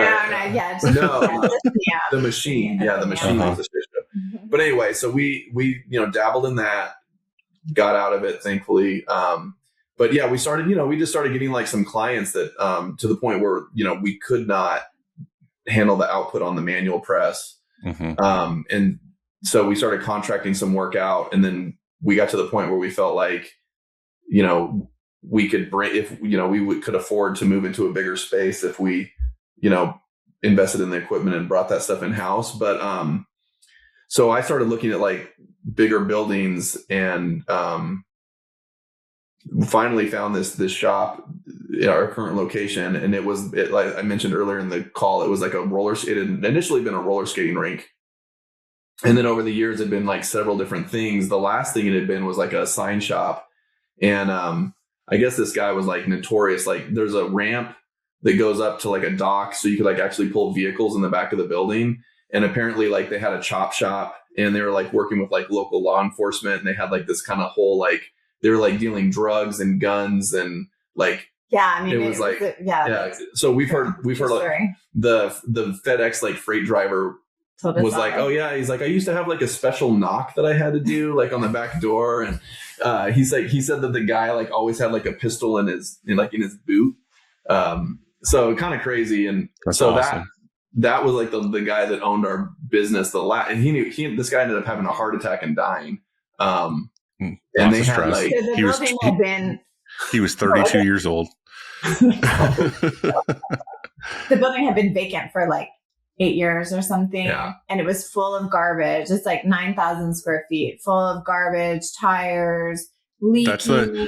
Those are the best buildings to buy when it comes to something like growing a screen printing. I'm not kidding. Yeah. Like, I think that kind of thing is what people should be buying, not these like finished, polished places that they're spending millions on. It's like, so like we had it like appraised, and like in the appraisal report, the guy was like, so just tear it down. The recommendation from the guy that did the appraisal is, he said, because of the location and like where it's at, like it would be more valuable to tear the building down, increase the parking lot size, and like build a new building on it. So like they almost didn't want to lend us the money to get the building because of that. I love that.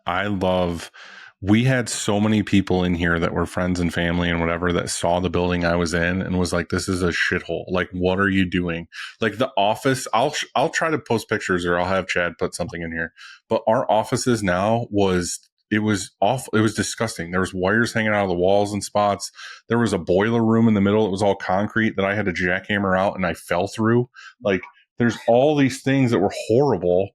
And when you're looking at it at that time, you're like, why are you doing this? Or like, why would you do this? And I'm like, because I can see it. Like, I own it. It's mine. Like, I can fix this. Like, all it's going to take is for me to clean it all out, shop back it, fucking tear it all down and start over.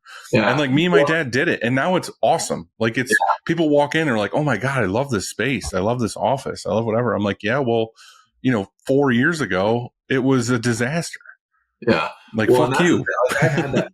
Like Annie, like when we walked in and she was like, she was like, you are fucking out of your mind. Like there was an alarm that was like going, and like, so every time it rained, like it would just, the roof just leaked like crazy. And so like when we first moved equipment in, like we just had some to, buckets. We had to strategically like know like where we could put a cart of shirts and like where we could put the equipment and stuff. Yeah. So, and like, that would be like, a lot of times that'd be the first thing that my guys would do. They'd come in and they'd get the shot back and they'd be like, getting all the water up, It was crazy, man. And we have so many stories like that of like in process in the building. It's funny that you started working in there with some of those things, like still being an issue, like, because that's what we did. Like our offices, we got up just rough drywall to like get in there to where it didn't look like we were in like a meth house. Yeah. And like we didn't even like mud them yet. It was just drywall that was like screwed to the walls and all these things. So like we really lucked out. So like there's a CDFI, which is like a financial institution or whatever, that they were able to structure a loan for us to get the building where we found people that would lend us money for the building, but then we wouldn't have had any money for the equipment. And so we worked with this, organization that their whole mission is to kind of like grow businesses within Appalachia. And so like they were able to structure this non-traditional loan, like SBA backed loan, where basically we got $200,000 to buy the building plus the equipment that we needed. And then we didn't have to put like a 20% down payment. So they told us that instead of taking the money that would have gone towards the down payment, like take this money and use it to like there was, Andy mentioned, it was like partially underground on the one side. So we had water seeping into the building. So like one of the first things we did, we had a company come in and they dug a big trench and put a French drain in. Yeah.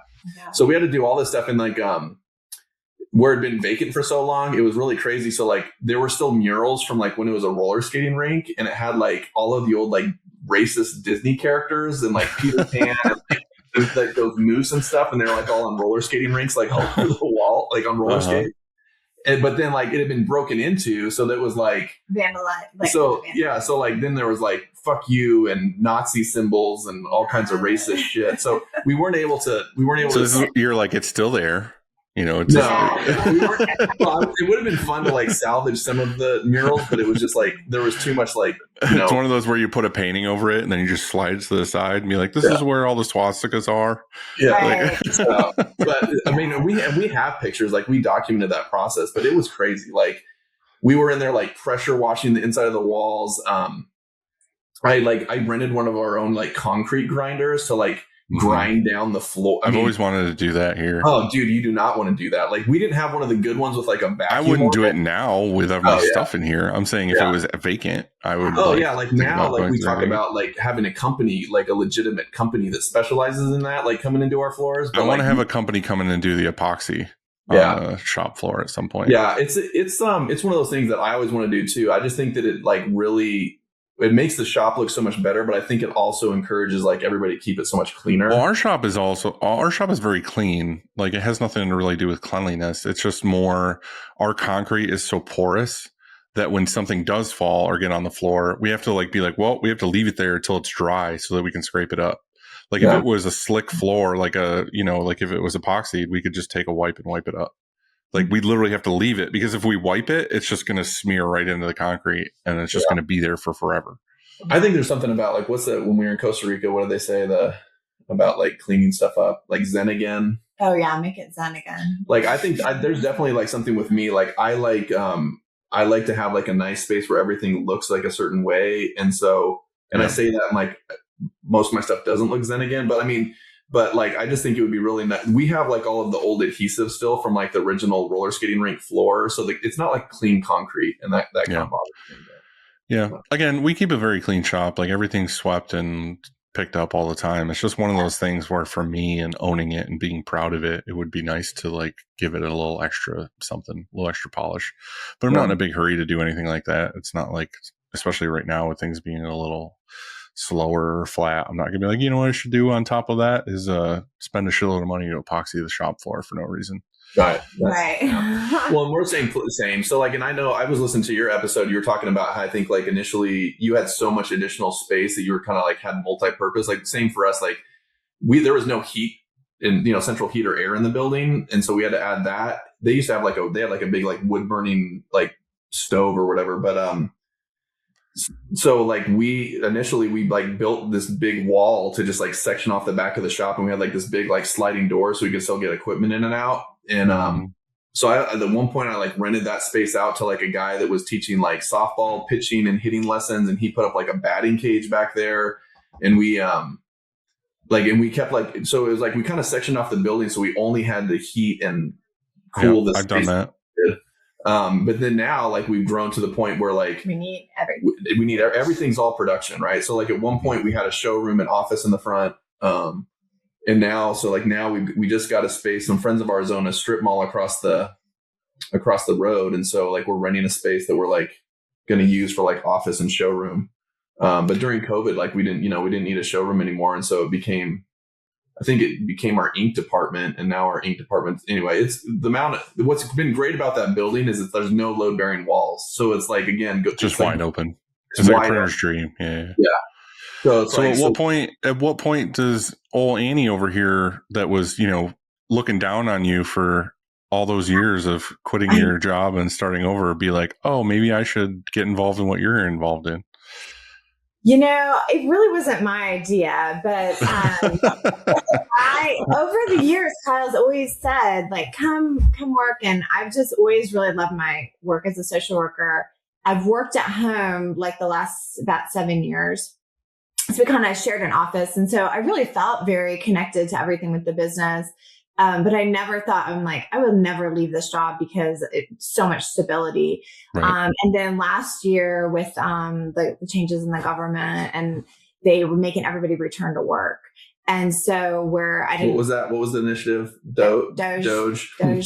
So I worked at the VA, and I really enjoyed the work I did, but I was going to have to start commuting 45 minutes to work and being there all day long. And you guys are very well established now. It's, you could add value for sure. It's not like a startup or anything. So that's what Kyle said, like, well, just come on, like we need help with whatever. You work with your sister. And so I was like, really? Are you sure? And then I then it was like, they gave us a date. They were like, you have to return to the office. You know, they're like shoving all people, you know, 4 social workers in one tiny office. Return date is whatever it was, April 18th. And Kyle was like, just don't go. Just do not go. And so I just was like, get meningitis and then go. Yeah. Well, I know. So it's kind of like a shocking decision. I did. I like gave my 2 weeks. I had all this. I mean, I'd worked there at the VA for 12 years. I thought I would retire from there with a pension, by the way.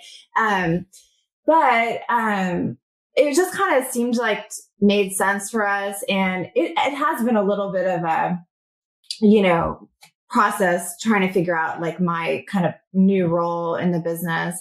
But well, it's like anything else. You start with a plan, and then it's like that plan doesn't work out, and you pivot, and it's just like you, Kyle. Like you started something, and then you pivoted, and you pivoted, and you pivoted until you got to where you're comfy. Well, She's gonna and so like at first, Kyle was like, "Well, you could do like sales and marketing." Well, I said okay, but I didn't really want to. Turns out that wasn't really my forte. And then, you know, we've kind of been through, but I've just been able to spend a lot more time at the shop. And when we were talking yesterday, kind of preparing for this, I was like thinking about how my mindset's kind of changed about, you know, our staff and the production and how, you know, hard that work is. And just, it's kind of given me a whole new, like, kind of outlook about like what great staff we have and how hard everybody works and what things can be kind of, you know, improved. And, you know, when you're not in it, it's very easy to be kind of critical and think like, oh my God, like why are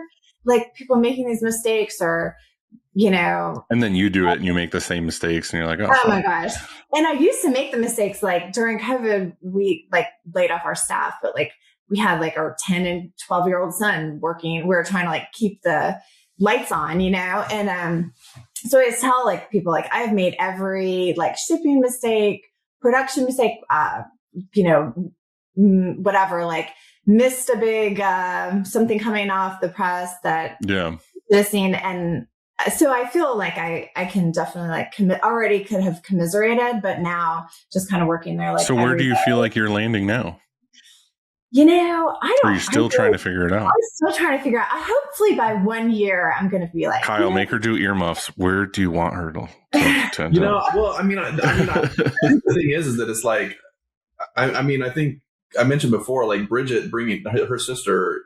She's basically she's our accounts manager, and she does it. She wears a lot of hats, but she's also kind of like our COO. So she does like all of our purchasing, all of our accounts receivable, all of our accounts payable. She helps with HR. So I think that like, you know, I think there's things that Bridget's doing that we can kind of take off of her plate and give to Annie, like from like an HR standpoint. Annie's doing a lot of like community outreach. So it's like she, you know, I used to be like much more involved. I used to be like on several like, you know, local boards and you know, so like she's sort of filling that role where, you know, she works really heavily with like, and she's very heavily involved with like one of the domestic violence shelters. And so well, the thing is too, is Annie, you don't have to have a specific role. You can just just be you at the shop and do what needs to be done where it needs to be done. And like use your personality to like fill in spots that needs to be. Yeah. That is what I really like that. It was kind of a relief when we got so busy, like, in the like summer and fall, because I was like, oh my gosh, like I can be useful. And so, you know, I think, I think that's a valuable shop position though too. It's just like a floater that is just available for whatever is needed. Yeah, and like in like special projects, right? Like I mean, that's the thing is it's like when going back to what we've started. Well, you could head up the fulfillment thing if it needed it. You know what I mean? Yeah, it's like so when we have these things come up that like, you know, we've never really done before, and you need like someone who's like smart and mindful and whatever. I mean, it's really nice to be able to put it, you know, her in charge of that. So, and we've mentioned multiple times where we've got this other space that we're opening up. So I think, you know, Annie and I are planning on moving our offices out of there. So like, she'll be able to be like customer facing in terms of, you know, kind of managing the showroom, and then all of our pickups. I mentioned that like when you first come into our space, it's like you have these stairs that go directly downstairs, and it's like, that's our DTF area now, because it's like temperature and humidity controlled. And it's just like, it's not like somebody's going to take a head dive over there, like down those stairs, and it's going to be like really bad. So we're going to switch it over to where all of the pickups and everything, local pickups will happen up over there, and she's just a wonderful person. And so like has like a great personality. You want to have that, like, she can be I'm not like, I'm not always like the nicest person, like I'm kind of cranky, hangry. So I just think it's good to have somebody where she can be that public face of the business. Right. Like all I'm trying to say is like the floater thing is like, maybe embrace it. Like right now, if you feel a little bit of like, well, I don't know where I'm going to go or whatever, like maybe just embrace that floater thing of like, it is super valuable to be that kind of person. Christina's in the background. She's texting me. She's like, that's my dream job, is to just float around and like handle things and accomplish things for people that don't have the time for it, or that you're getting a lot of things done in the company that might not have been done before because people don't have time or they don't have the capacity or whatever. You're a fixer. Like you can run around and kind of get all those things done. Yeah, for sure.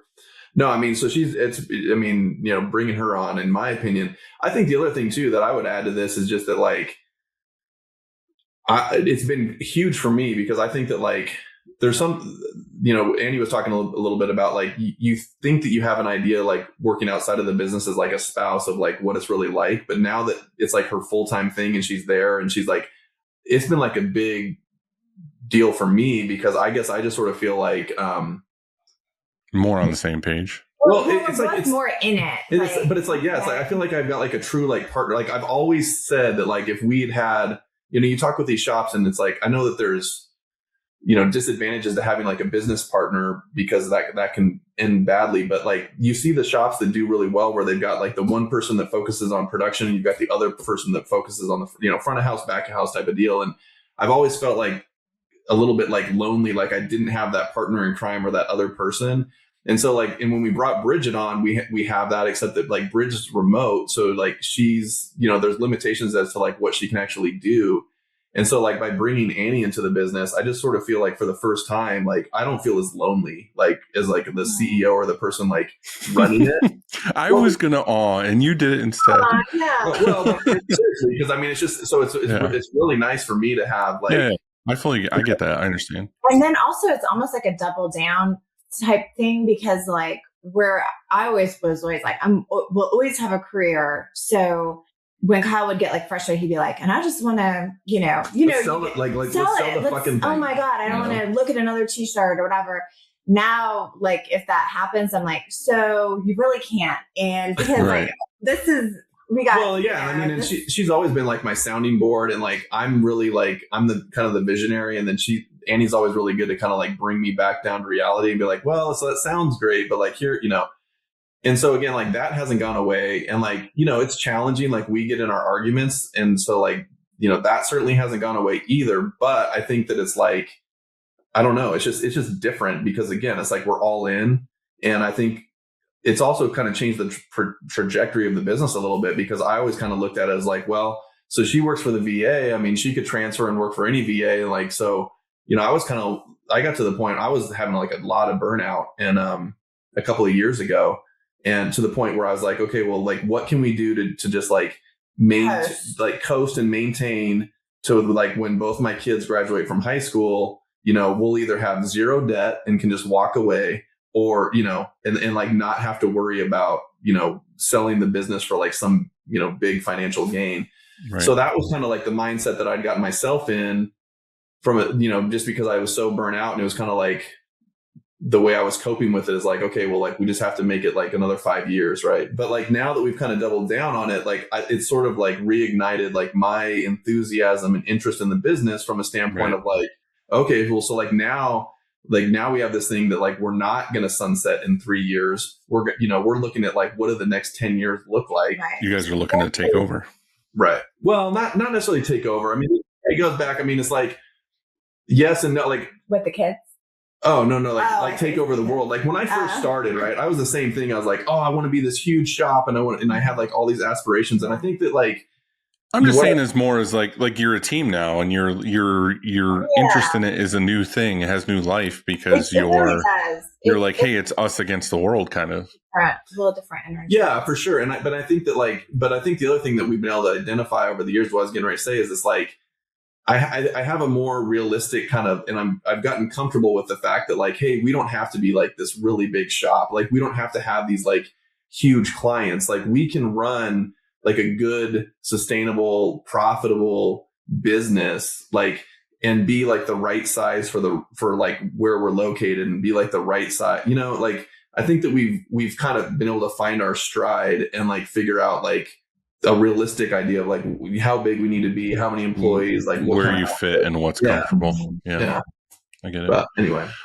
So say we're bringing us to current times and whatever. And again, me and you saw each other.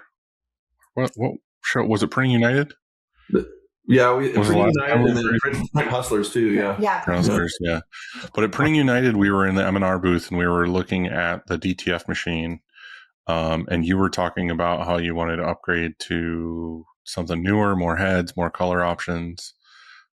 Can you tell me about that process? Because I feel like a lot of people who are getting into like the DTF space are just buying their first machine, and you're talking about buying like the newer, upgraded machines. Yeah, so I think like, so it was kind of interesting because I got that show that the Printing United did like in Nashville, where they would like bring shops in, and it was kind of like an invite only thing. Like I got to attend that, and the way that's structured is like kind of the last day they do sort of like it's almost like a speed dating thing where like you go. Are you about to talk about the DuPont guys? Well, not necessarily DuPont, but just in general, like the speed dating section, like it was like so much of that was DTF.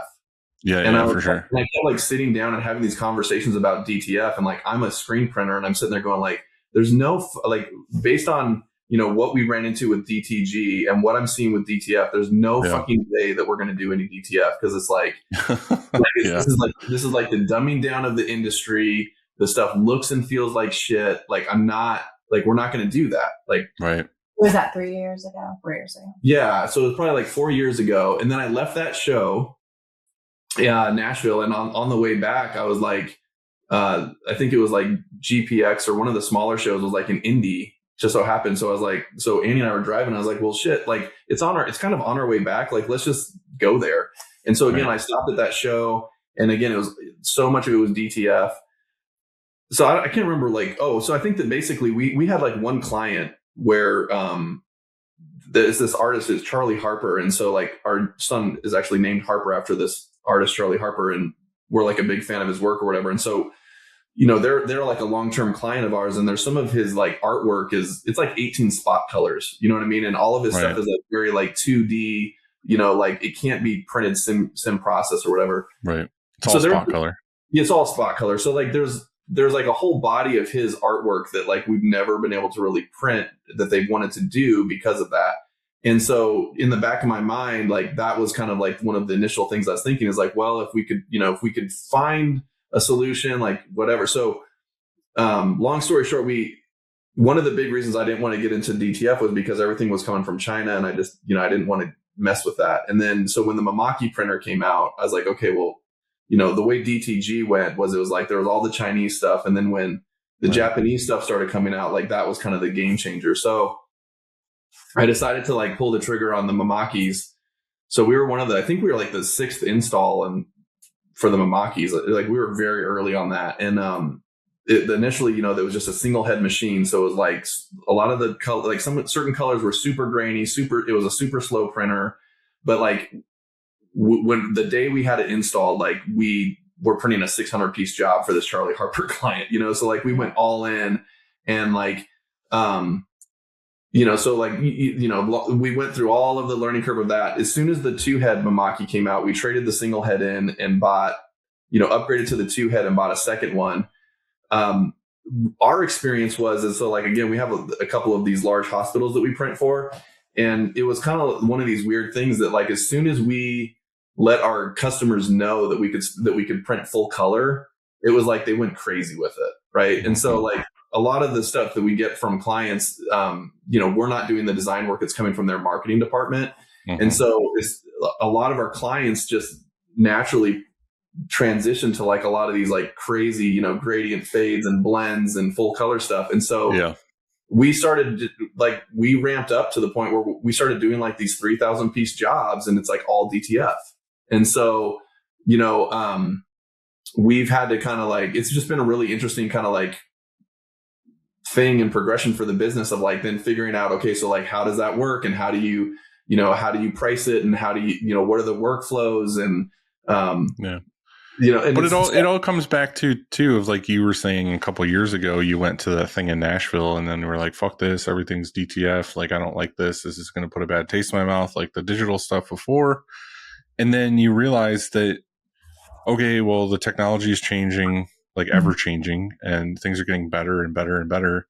And I feel like this year, I mean, it's January, but the end of last year and beginning of this year, we're seeing like even way different quality stuff where we're now just like, all right, this is shit is ridiculous. Like, this is very close in some cases to screen printing, and like the customers aren't really knowing much of a difference.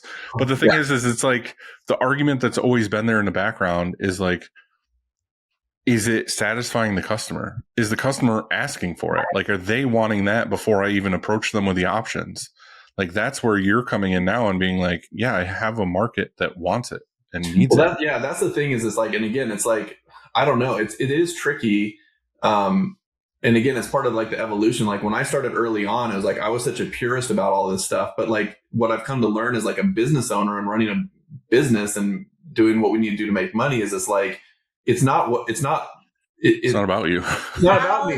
It's you know, and so that's the thing is it's like, yeah. That's what I keep trying to say is like, it's not about us. Yeah. It's what does the customer want? Right. And so like kind of the way we, like early on, the way we handled it is it was like this thing is like, you know, with DTF, it's like you can do a sample like inexpensively. So like with a lot of our large clients, like we would literally just do a sample and we would send it to them and we'd be like, look, if this works for you and you like it, like we'll do it. And so the amount of our work that has transitioned over to DTF is crazy. And so like, yeah, I'll be going to Long Beach and I'm basically looking at like, I'm going to be looking at like cutters and I'm going to be looking at like heat press technology and like all of these things to figure out like how we can increase the automation and the output like for DTF. And I mean, like I've gotten to the point now where it's like, I almost don't ever want to screen print like another like standard like crew neck sweatshirt. You know what I mean? Like when you get into like these multicolored jobs on these like, you know, more basic styles, I think some of it, I was having this conversation the other day, I think like too, like going back to the sustainability conversation, it's like they're using more recycled polyesters and stuff in these fabrics. And I just feel like they're not the same as they used to be. Like they have so much more issues with like the fabric shrinking and shifting and stuff on press to where it's like, you just have these inconsistencies with, you know, registration on press to the point where, you know, we've figured out these workflows where again, like when one of our clients is doing like one of these big projects, we can do a check-in and they can give us an idea of like where we're at on the numbers, right? So like maybe it's 3,000 pieces total. But from a production standpoint, we're like doing it in small chunks. So like we'll do a check-in with them and they'll be like, here's our numbers for right now. So like we'll go ahead and order that product, have that product come in, and they'll be like heat pressing those. Right. And then it's like, so we're not trying to heat press 3,000 pieces all at once. Like we're doing them at like 200 pieces at a time or 300 pieces at a time. And so it hasn't, so we've taken the time to figure out our workflows to the point where like we haven't seen a dip in profitability. It's like, there's a lot of times too, where like, one of the big things we're doing with this new printer, part of the reason we wanted to go to 9 colors is like, we want that expanded color gamut and we want speed. We want the speed, but we also want the more consistent like color profiling. Yeah. So one of the things we struggled with the Mamakis is like the color profiling. So one of our big goals with the 9 color is like, we have like 95, like 100 like standard screen print colors. And so we're going to go through and profile it to where we like match every single one of those colors. Yeah. So that way it's like we can it's almost gotten to the point where with a lot of our customers, it's like we're not even going to ask about screen print or versus DTF. And we're going to do whatever we have the most capacity. Yeah, like wherever we have the most capacity. So like if we're way bogged down in screen printing, and we've got a job that can go either way. Like, we're just going to make the decision on our end. We're going to send it over here to DTF. We've been kind of doing that a little bit on a small scale. Like, we had one this morning where Leanna came in my office, and there's a good customer of ours, and she was like, well, I want, I don't know what it is, like 1,000 shirts of this and 500 of this or whatever. But then I also want a group of, Carhartt polos that are 100% poly, and there's a pocket on the left, and they want the design, like all the prints we would be doing is the left chest. So we'd have to change things, whatever. I was like, just, you don't have to get into the weeds with her on like how we're going to do a couple of these. Let's just do what we're going to do. And then for these Carhartt items and these weird items they want, let's just do them as transfers. She's not going to know the difference. Like, let's just do it. And I'm not saying that to say like, oh, don't tell the customer or like whatever, but I just feel like it's at the point with the look of these things of like, I actually feel like the transfer is going to come out better than if we were to print it. Right. Yeah. Like, let's just do that and give them a better product than to fight with them and tell them the process. Yeah. I mean, it's come full circle from us, like to the point where like, I didn't even want to do it to the beginning. Where like, now I'm like, no, that's DTF. Like, it's going to look better. It's going to feel better. And like, and to your point, like, we've kind of had to change our sales a little bit to the point, like I'm having conversations with Bridget all the time where I'm like, initially we were so worried that we were going to get pushback or they weren't going to like it, that we were kind of like tripping over ourselves to like explain the process and the differences and stuff. And it's like, now I'm like, look, don't even say anything. Like like we're the authority. We know what's going to look better, work better, feel better. Like, just trust that authority. Yeah. And then the other thing too, is like what we're seeing from like a lot of our retail customers is like, they actually prefer DTF. Like, so we had one retail customer, and it was like this thing where, all of their designs are like 5-6 colors. And they were like, it was always like a challenge for them to like narrow down the designs they wanted to launch and order enough of those in order to get the price down to, from screen printing. And so like what DTF has allowed us to do is it like gives us this flexibility where like, they'll take like, they're offering way more designs, and they're doing them in like batches of like, let's say their initial order used to be 250 pieces. Now they'll do, instead of doing one design across 250 pieces, they'll do 5 designs on 50 pieces, or like the same design, but like 5 different colorways. And even though they're paying maybe like a little bit more like per item, it's consistent to the point where like, then if one of those 5 variations sells really well, then they know that they can come back and they order more, and they can ramp up those numbers. Yeah. And so the thing is like, so the way we're kind of using it or training our customers is like, DTF is kind of like embroidery or whatever, where it's more of like a fixed price or a fixed cost. So if they order 50 initially and then they come back and order 250 more, it's not, they're pretty much paying the same price for the 250 that they did for the 50, but they don't care because they're not sitting on a bunch of inventory that didn't sell. Right. It's not as risky for them. And not only is it not as risky, but it's like they can also like, it's easier to manage, right? Because if you're a clothing line and you put yourself in their shoes, like really what they're worried about is how much am I paying for the good, so I know how much I need to sell it for. Right. And so as long as like they have that consistent price to work from, then, whether they're ordering 50 and then they come back and order 200 more, if that stays consistent, like their margin, their profitability is staying consistent as well. So like what we've seen is that a lot of those customers in that segment, they're really kind of gravitating towards it because it offers them like more consistency, like more flexibility, like, and it's actually improving their margins because they're able to sort of test the market and see like what styles and what SKUs do well versus before they were like having to, again, it's not about them, it's about their customer. So they don't have to like try and make that decision. They let their customer tell them like what job is going to do well. And then they can kind of pivot. Yeah. No, it makes a lot of sense. So you're excited to get into kind of going that route more. Honestly, like it's kind of bringing things full circle. Like I'm actually kind of started interested back in getting like doing some of my own stuff, like what I want to do initially. Cause like now I'm like, it's like, the stuff that I personally like, it's not like these, massive prints. Like most of the stuff I wear is like, has very small, like little embellishments.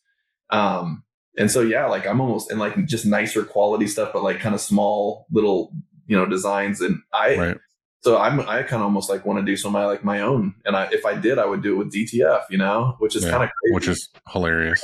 Wild. Yeah. It's coming full circle. Yeah. All right. I did want to jump in and see, do you have any shop hacks? I thought we weren't doing shop hacks because you guys have so many of them. But I let's see. I'm trying to think of like, have you done the one where you can take a roll of like 3-inch tape and like, like, so you get like the big like 5-gallon jugs of chemical, like, and you can use the tape to open it. Yeah, do you know that one? Mm-hmm. Okay, that's a good one. I'm trying to think. Well, to be fair, there was a chunk of time where we kind of stopped doing shop hacks because there was a lot of people recycling them and all these other things. But now that I got the website built and we're doing all the shop hack stuff, I'm bringing it back to the show because there are like a new generation now of shop hacks that are like, oh, it's a digital thing, or it's a DTF thing, or it's a, I found a trick in the office, or a sales thing, or, the expense report thing or something. So it doesn't all have to be printing. It's just business wise. If you have anything, you don't have to have anything. Like, Chad will just cut this out if you're like, I have nothing. No, that's fine. Yeah. I mean, I think a lot of the stuff that we talked about, honestly, are shop hacks in terms of, like some of the stuff we talked about like the financing and the bank accounts. I think one, like IKEA, if they still have them, it has like a great deal on like these little like spatulas that you'd use for the kitchen. They're like, and they're like chemical resistant. Like, so that's what we use. The silicone ones or the stainless ones? We use the silicone ones. Mm-hmm.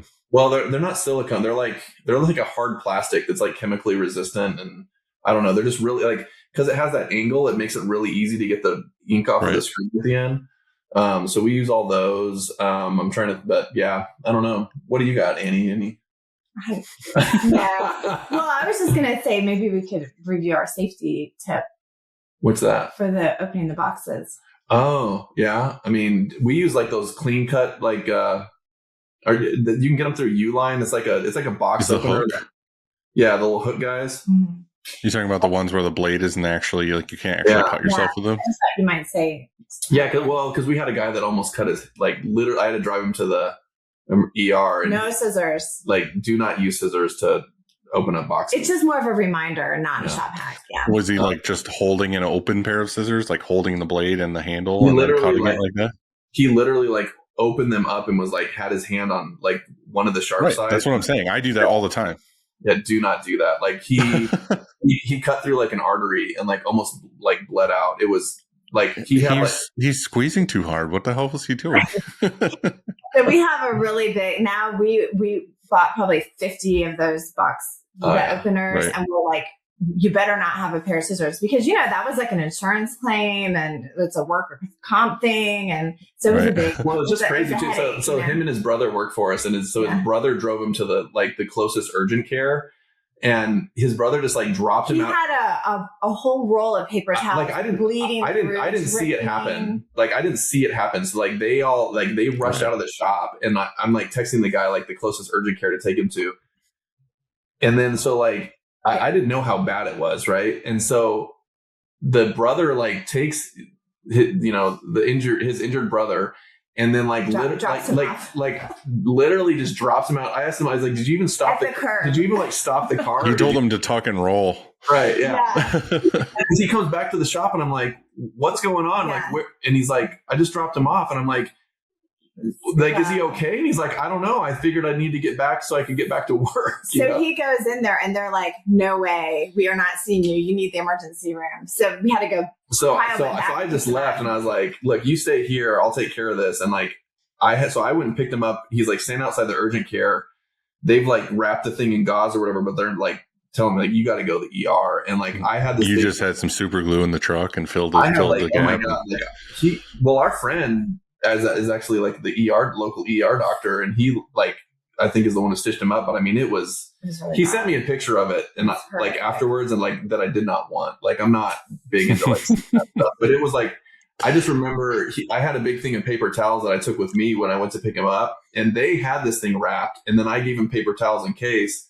And at one point, I looked over, and you could just see the blood like pulsing like into the paper towels. Like it, and I just had to look away. Like, I know how you said you didn't have a shop hack, but this is a good one. Okay, this is what I'm looking for. Annie, great job. Yeah, good job. Yeah. Yeah, don't let your employees have scissors. That's a big. Yeah, they're not allowed. Well, yeah. don't hold open-handed scissors. Like, That's it. maybe don't squeeze blade first. Which this goes into my movie question later, but like, I have a big pet peeve of this, and I don't know why they do it in movies. I know why, because it's like dramatic or whatever. But you ever notice in a movie where they have to give blood for something, like some ritual or something, they always take a knife and slice their fucking palm. And then they're like bleed. Like, that's the worst place to cut yourself. Like, if you just need blood, why are you just not like, oh, like, here's a little blood or something? They're not. They always slice their palm in half, and it's like, that's never going to heal. That's the worst possible spot to cut yourself. Oh my god! Yeah. I see that all the time. Like, tons of movies. It's like, oh, I need blood. Like, and it's like, let me just do this. I think it's just because it looks cool, but it's like, that's a horrible spot to cut yourself. So what spot would you use? I don't know. I feel like I would like cut the tip of my finger, or like, I don't know, somewhere on my arm or something. Like, I wouldn't like cut my hand. It's a horrible area. Yeah. It seems dumb. Anyway, greatest shop fail. So like I think our fail was so early on. We used to have a client that we printed for out of Hawaii. We printed these like Hawaiian tea towels. And this guy was like a really great artist, but like all these designs were like 7-8 colors. Again, this is back when we were doing water based. And we used to get, so he used to like buy the tea towels in bulk from like India and have them shipped to us. And then we would, do these really kind of intricate designs, all spot color, like have like perfect registration. And the issue is that like the quality and sizing on these towels would like vary from batch to batch. Right. And so like one of the big, like first time that we did this, it was like, I think it was an order of like 3,000 pieces. It was split between like maybe 7 or 8 designs. Again, all these designs are like multicolor. It's all water based. And, so these towels come in and they have like, I think part of the manufacturing process is that they get run through like a kind of like a drum thing where there's like, they get like pressed. And so they had these like super deep creases like in the fabric of the towel. Yeah. And so like I get these on like you couldn't even get them out with an iron. Like they were so like deep. I know exactly what you're saying about. So it was like this thing where like, like you could try to get your platens like really tacky, but like when you went to load them like flat on the platen, you were like trying, you'd have to like really try and smooth out these creases. We had a customer last year. It wasn't really a customer, but just like a place near us that all they do is laundry bags, and they're like these nylon, whatever laundry bags or polyester laundry bags. And we were going to print for them in the winter when we were slow, because that's all they do is print these laundry bags. And they brought them to us and they were all folded like twice, like folded in half and then folded again. So like right where you wanted to print was a cross of like seams of like fold marks. And they were like, yeah, the biggest thing we have is like, make sure there's no creases in the print or whatever. I'm like, you're setting us up for failure. Like there's these folds all in the thing. So what we ended up finding, not to hijack your story, but what we ended up finding to get it to work was that we were using the Stampinator. So it was like load it, stamp, then print, so that it would iron out all of those seam marks. Yeah. Well, so this was that's a good idea. We didn't have a Stampinator. This was pre-Stampinator days. Yeah. But so we had these really deep creases, and I'm like, this is not going to work. How do we make this work? And we tried the whole thing of like misting it and then like trying to run it through the dryer. Like that didn't work. So I was like, we're gonna have to fucking iron these things. And then we're like, we're like trying to iron them, and we're like, no, there's no way that's gonna work, because that's gonna take like way too much time. Like there's no way we can iron 3,000 towels by hand. So then we were like calling around. I think we were like searching on the internet, and I can't remember where I think we even called like one of the manufacturers, somebody, and they were like, oh, well, no, you just have to just get them wet. Just wash them. They're like, don't use any detergent, but just like put them like on a quick cycle, like in the laundry, and then like throw them in the dryer. And we were like, oh, like brilliant. So we take all these boxes and all these towels, mounds and mounds of towels, to the local laundromat, and we shove them all in like, maybe like 12 washers. Yeah, it was like whole line. It was during like probably not the kind of snow you get, but it was like a big snowstorm, so like everything was kind of shut down. Right. So perfect time for you. So we have like the laundromat to ourselves. We're like, great. We use like every washer. So we're like, so we'll just use all the washers. So we like figure out how many towels we can put like in each unit, and we just go to town. And Annie even like found a picture the other day. It's like me and there's like the washer, and I'm like, Yeah. you know, like, and then you can like see the towels in there, right? And so they're all washing, and then like we get them out and they're, you know, these wet, and we put them in the dryers. So crinkled, right? Dryer, yeah. And they come out. Come to find out that when they were all said and done, like they were like way worse. It got the creases out, but then they were like super wrinkly. Mm-hmm. Mm-hmm. And so like now we have like these 3,000 towels, and we're like, so you thought they were going to take a while to iron before. Right. Which, so I think it's what it was, is it's like, that's probably how they start. Right. And then they have a process where they like run them through these drums to get. I was going to recommend just throwing them on the dryer and letting them run through. And a lot of times those seams and wrinkles will go away. Yeah. And we tried that. But anyway, so anyway, we should have tested it a couple in the washing. Right. So we didn't. And so long story short, we're like panicking. And so I was like crying. I mean, because this was like early where a mistake like that, you're like, it's devastating. Yeah.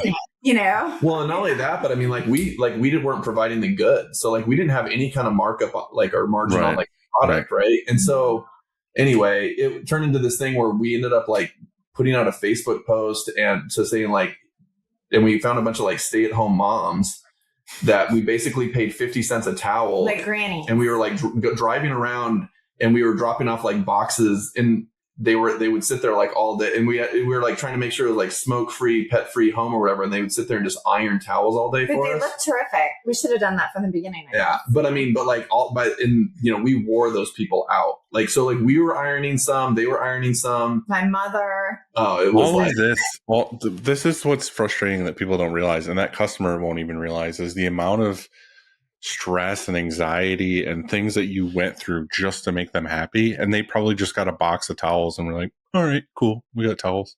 You know what I mean? Like, they don't know all those fucking grannies were ironing these. You were washing shit in a snowstorm, like testing. Like, they have no idea what goes into this thing of just trying to get customer to not be pissed. It can be very emotional, some of these hard jobs, you know. Like, well, yeah, and honestly, so like we had that client for years, and but finally we just couldn't. But when we stopped printing water base, it was like they were like one of the last customers that we continued to print water base for, and even once we got a handle on how to like handle the towels and the creases and everything, like over numerous jobs, and we dialed in our processes, they would still like have lint and stuff. And so, you get like, and so these towels, again, they're all spot color. So if there's any little piece of lint, and this guy was like an artist, so he was like very meticulous to where we'd have to go back and we had like the little like dental tools, and we were like trying to like fix them and dot them. I mean, it's just like, it was like, so like the amount of time and effort and energy we had we were basically paying this guy to print him towels, Yeah, for sure. Yeah, it wasn't worth it. Yeah, so we had to have that hard conversation. I literally still have like an entire rack of all of the ink, water-based ink in the back of my shop that we would order in with like the custom colors that he needed. And I think I ran into like the guys that own Friendly Arctic at one of the shows, and I think he's printing their stuff. And I told him, I was like, look, dude, if you ever want this ink, like just drive up from Nashville. Like, you can have this ink. I will give you this ink. I want it out of my shop. I don't want to like throw it away. Yeah, you feel bad throwing them out. Yeah. But like, so anyway, I need to follow up with him, and the dryer. That was, I mean, there's sorry to bring up that painful story for you guys. It seems like, I mean, as an owner, like, and it seems like for us, they always there's family so many affairs where it's like, we had one with like one of those big hospital clients. We had one where it was like something happened during when they were making the separations to where like the dot in the it's like it said Ohio, and like the dot in the over the I, like they grabbed the artwork to center it, but like they missed the little dot, and so it was in the wrong spot, and we printed like 3,000 sweatshirts. I guess we print 3,000 of everything. Well, whatever it was, it was a lot, and and it didn't get caught until the end. And like, we actually brought it to their attention. I'm like talking to the marketing director. I'm like, look, like, don't say anything. That's my, like, I think just, but we ended up figuring out that like Sharpie, it looked like shit if you tried to like replace the I, but the font was so much that like, you didn't really have to have like the dot on the I.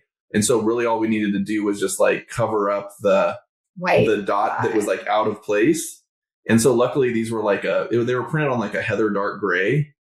And so we like figured out a process with like a combination of different colored fabric markers and like black and dark in a Sharpie and dark gray that we could like, you could kind of like stipple over top of them and it would camouflage this. And so like Annie and I like went through, we spent like an entire weekend and like just meticulously like fixing, and we gave them a heads up and we were like, look, if you want us to reprint these, we'll reprint them. But you need them for your event. And they were like, it's fine. And it's at the bottom of somebody's drawer the next. Yeah. Luckily it was like on the very like back nape of like, it wasn't like in like a really, anyway, but yeah, there's stuff like that, man. It's just like, that's the thing about this industry is like, you feel you can do it for so long and be really good at it, but like there's little things like that just like still happen. Haunts you, wakes you up at night and in a sweat. Yeah, I fully know that feeling. All right, top 4 favorite movies of all time. So do you want us each to do? No, I think 2 and 2. We'll just do 2 and 2. Well, you guys are together. You probably have shared loves. So one of my favorite movies is The Family Stone, which many people probably just watched for Christmas. I like anything to do with the sibling like connections and dynamic, because I have 2 brothers and a sister. And then I love McFarlane USA. I'm a sucker for any kind of sports, kind of like down on their luck immigrant. Right, you like the underdog story. Yes. And so that's a running cross country. Do you know that one? Story. And if anybody has kids out there, McFarland USA, Kevin Costner, he was the football coach and he goes to like a picking town with migrants in California, and he has to coach the cross country team.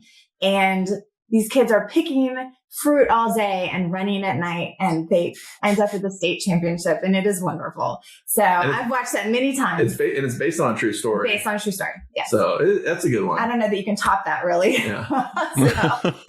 Well, and I like that one a lot. I was a runner I was like a really like serious competitive runner, like in high school and into college. And so I like that one. But I also I think I mentioned, I studied like creative writing and screenwriting and stuff. And so I'm more of like, I like kind of like sci-fi. I like a lot of movies that, like really make you think, that are like really well written or whatever. And so like, I was kind of trying to think you got like Usual Suspects and like, that's a good one. Like Memento and like Memento's fantastic.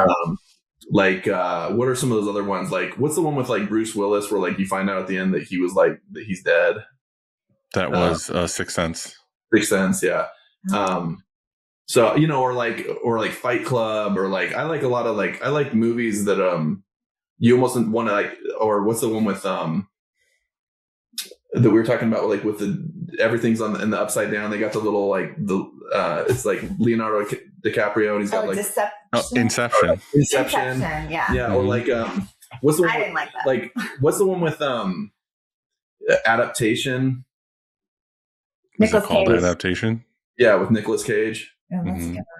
Yeah. So like, like really well written ones where like you almost have to like go back, or like Truman Show, or what's the one with meeting John Malkovich.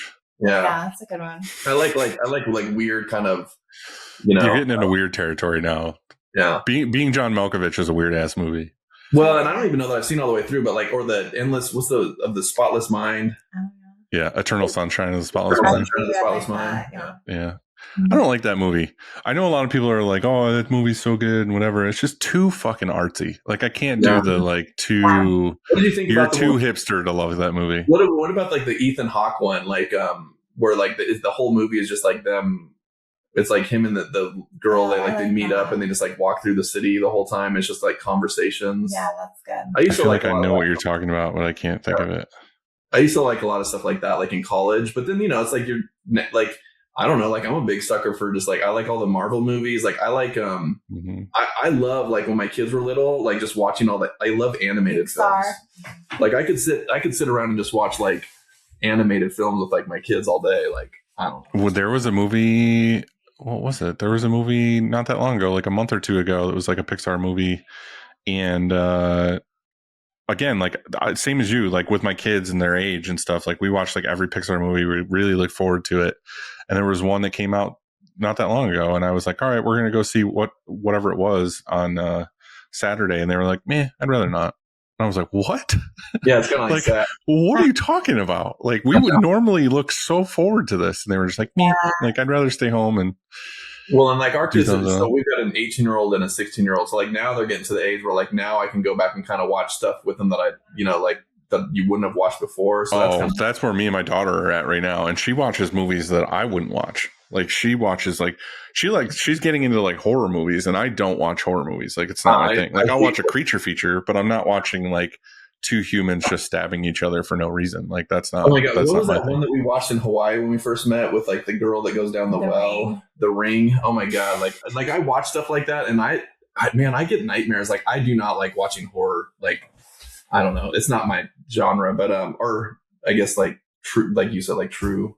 Like the movies that are just meant to like scare the fuck out of you. Like I don't mind if it's a monster or something. Or Like I gross. can get behind that. But if it's just like some guy walking in a room and slitting someone's throat or something, I'm just like, it's not for me. Like I get nothing out of this. Have you watched any good ones? Like everyone's been saying we need to go see that new one with about the ping pong. Oh, Marty Supreme. Yeah, I've heard that's really good. I haven't watched it yet, but I will watch it. I don't know. There's Avatar. I saw. Yeah. It's good. I mean, I like the technical side of Avatar. I'm not like super into the whole like, people painting themselves blue and worshiping that movie, but well, that's speaking of ping pong, like one of the movies I think I remember like really remembering seeing in the theater remembering was Forrest Gump. I was just going to say Forrest Gump. Yeah. Yeah. I just feel like when we were like, I'm 44. So I graduated in 99. I feel like when I was in high school, there were so many like good, like classic movies coming out. Titanic, Pulp Fiction. Yeah. Like Braveheart, like The Gladiators, like Saving Private Ryan, like all that kind of stuff. Like, and I feel like now, I don't know. I just feel like the writing in a lot of movies, it's just like, it's dumb. Like it's there's a lot of talk in like that kind of world where there's no true movie star anymore. Like back then it used to be like we had our blockbusters, we had movie stars, we had whatever. And they say that like Tom Cruise is like the last movie star. Which I saw the last, I didn't think the last Mission Impossible was good. Really? I just rewatched it over break. Oh, really? Yeah. I don't know. Maybe I need to go back and watch all of like the ones like leading up to it. But I remember just thinking like, oh my gosh, like all the other ones were so much better than this one. I just felt like there were a lot of scenes where he wanted to like show how fast he could run and like that's what he does. Yeah, he shows off these stunts. I was telling Christina because we watched it over break that movie has one of the best callbacks I've ever seen. Because I don't know if you remember, but like they get to the cabin on that island or whatever where they're trying to get the data for where the sub is or whatever, and the guy who's stuck on that island is the guy from the very first Mission Impossible where Tom propels down and like doesn't hit the floor and he like has the knife in the thing. That actor is the same actor. Like they show it in the movie, like they show him walk in the room, and I was like, that's amazing. Like that movie is from fucking like 30 years ago, and they got that guy to be the guy, and he's like, oh, we've met before. Like I was like, fuck yeah, that rules. Yeah, I do like so stuff good. Like that. Yeah, I do like stuff like that for sure. But I don't know. To me, I like those movies just because it's like you grow up with them, you get to see the evolution, you get involved in the characters and all these other things. But I don't know. It's funny to hear like the movies that you're into versus what Annie's into. It's kind of I don't really. Funny. Yeah. Well, Annie, like, I mean. So our son Finn and Annie, like they're kind of like they'll watch a movie to like fall asleep kind of thing, And then I think it's like me and our son Harper, like we're kind of like I zone in. I lock in. I love watching movies. Like I would say like I don't have a lot of hobbies outside of the business, which is not healthy, but I do really like watching movies and need to. So I enjoy like. Now that Harper's at the age, like we can kind of watch some of this other stuff. Like I'm kind of getting into that. But. Yeah. Well, I appreciate you both. I feel like we probably could have a part 2 in like 6 months or something, because there's some stuff that we could have gone into that didn't. Well, I'll have to reach out to you. I'll have you or both of you or whatever, be a co-host for me at some point, because I feel like we got really into the businessy side of stuff and the finance kind of stuff. And there was a lot of roads that I had notes on. And I'm like, if we do this can be a 6-hour episode. No, for Right. sure. Yeah. Well, We yeah. like to talk, so We can talk or not. Oh, that's another good movie. Like, do you ever watch those ones that are like the talk or not talk for hours. Yeah, What is that? Best of Show? Best in Show, yeah. Mm-hmm. like the Yeah. mockumentaries? Yeah, those like, are good. oh my god, that whole like there's Best of Show, and then there's like the one about the music. Yeah. It's like that whole set, that character lit. Do you know which ones I'm talking about? I It's like know the one- Best in Show, but I'm not thinking you're thinking Well, like they did, Spinal like, Tap or something? Well, they did Spinal Tap. Yeah, there's Spinal Tap, but there's another one with like a lot of the same characters, and they do one, and it's like about them putting on like you'll have to look it up. It's like they're putting on like a musical or something, but it's a lot of the same characters from like Best in Show, and it's just those are hilarious. Like I love that. I really like that stuff. Like it's kind of like because I studied that in school. It's like like in The Office, how like normally they tell you like you never look at the camera, right? Yeah, But it's like the breaking like, the fourth wall stuff. Yeah, like I love like the stuff where it's just kind of like they're making a joke or like kind of breaking the rules a little bit to like I don't know that kind of stuff interests me. But Well, I appreciate you guys. I will see you at Long Beach, right? yeah, Okay, you guys should come out to the happy hour on Thursday. I'll see you Yeah. there. yeah. Yes. We Well, love other than that, I'll be around. You're not going to PPAI, right? Just to Long Beach? No, yeah, I'm trying to get, like I said, we're getting our embroidery machine threaded and trying to get these installs done. So I just like it. I probably shouldn't even be going to Long Beach, but I've never been to that show. You can't and miss like, it. Well, I've always missed it, and so like everyone says, like if you're gonna go to one show, like that's the show That's to the go. one to go to. Yeah. So I don't know. I leave for PPAI on Monday, and then we're doing all of that show. I'm live printing at Gildan, so I'm doing that with them, and then me and Christina are just going to rent a car and drive from Vegas to Long Beach, and then be there for the whole week too. So I'm going to be gone for 2 weeks. That's awesome. Yeah, she was saying Enjoy that it. you guys might try to like meet up with some people in like Palm Springs or something, figure out what to Yeah, do. I mean, Yeah. yeah. Glenn Cool. and them at Windmill are there, so we'll probably hang out with them for a bit and then just drive around. But I will see you guys in Long Beach. I appreciate you. Thank you for doing this episode with me. Yeah. Well, thanks for and, having us. I feel like yeah, for sure. Fun. yeah, and it's good talking with you. And anytime, man. Like that, we'd love to be back on. Or I mean, Yeah. if people get value out of it, we just we want to try to Oh, share whatever we can. So Yeah, I mean, that's the goal. So we'll see how it goes. But yeah, I'll talk to you guys soon. cool, man. Okay, thanks. Later.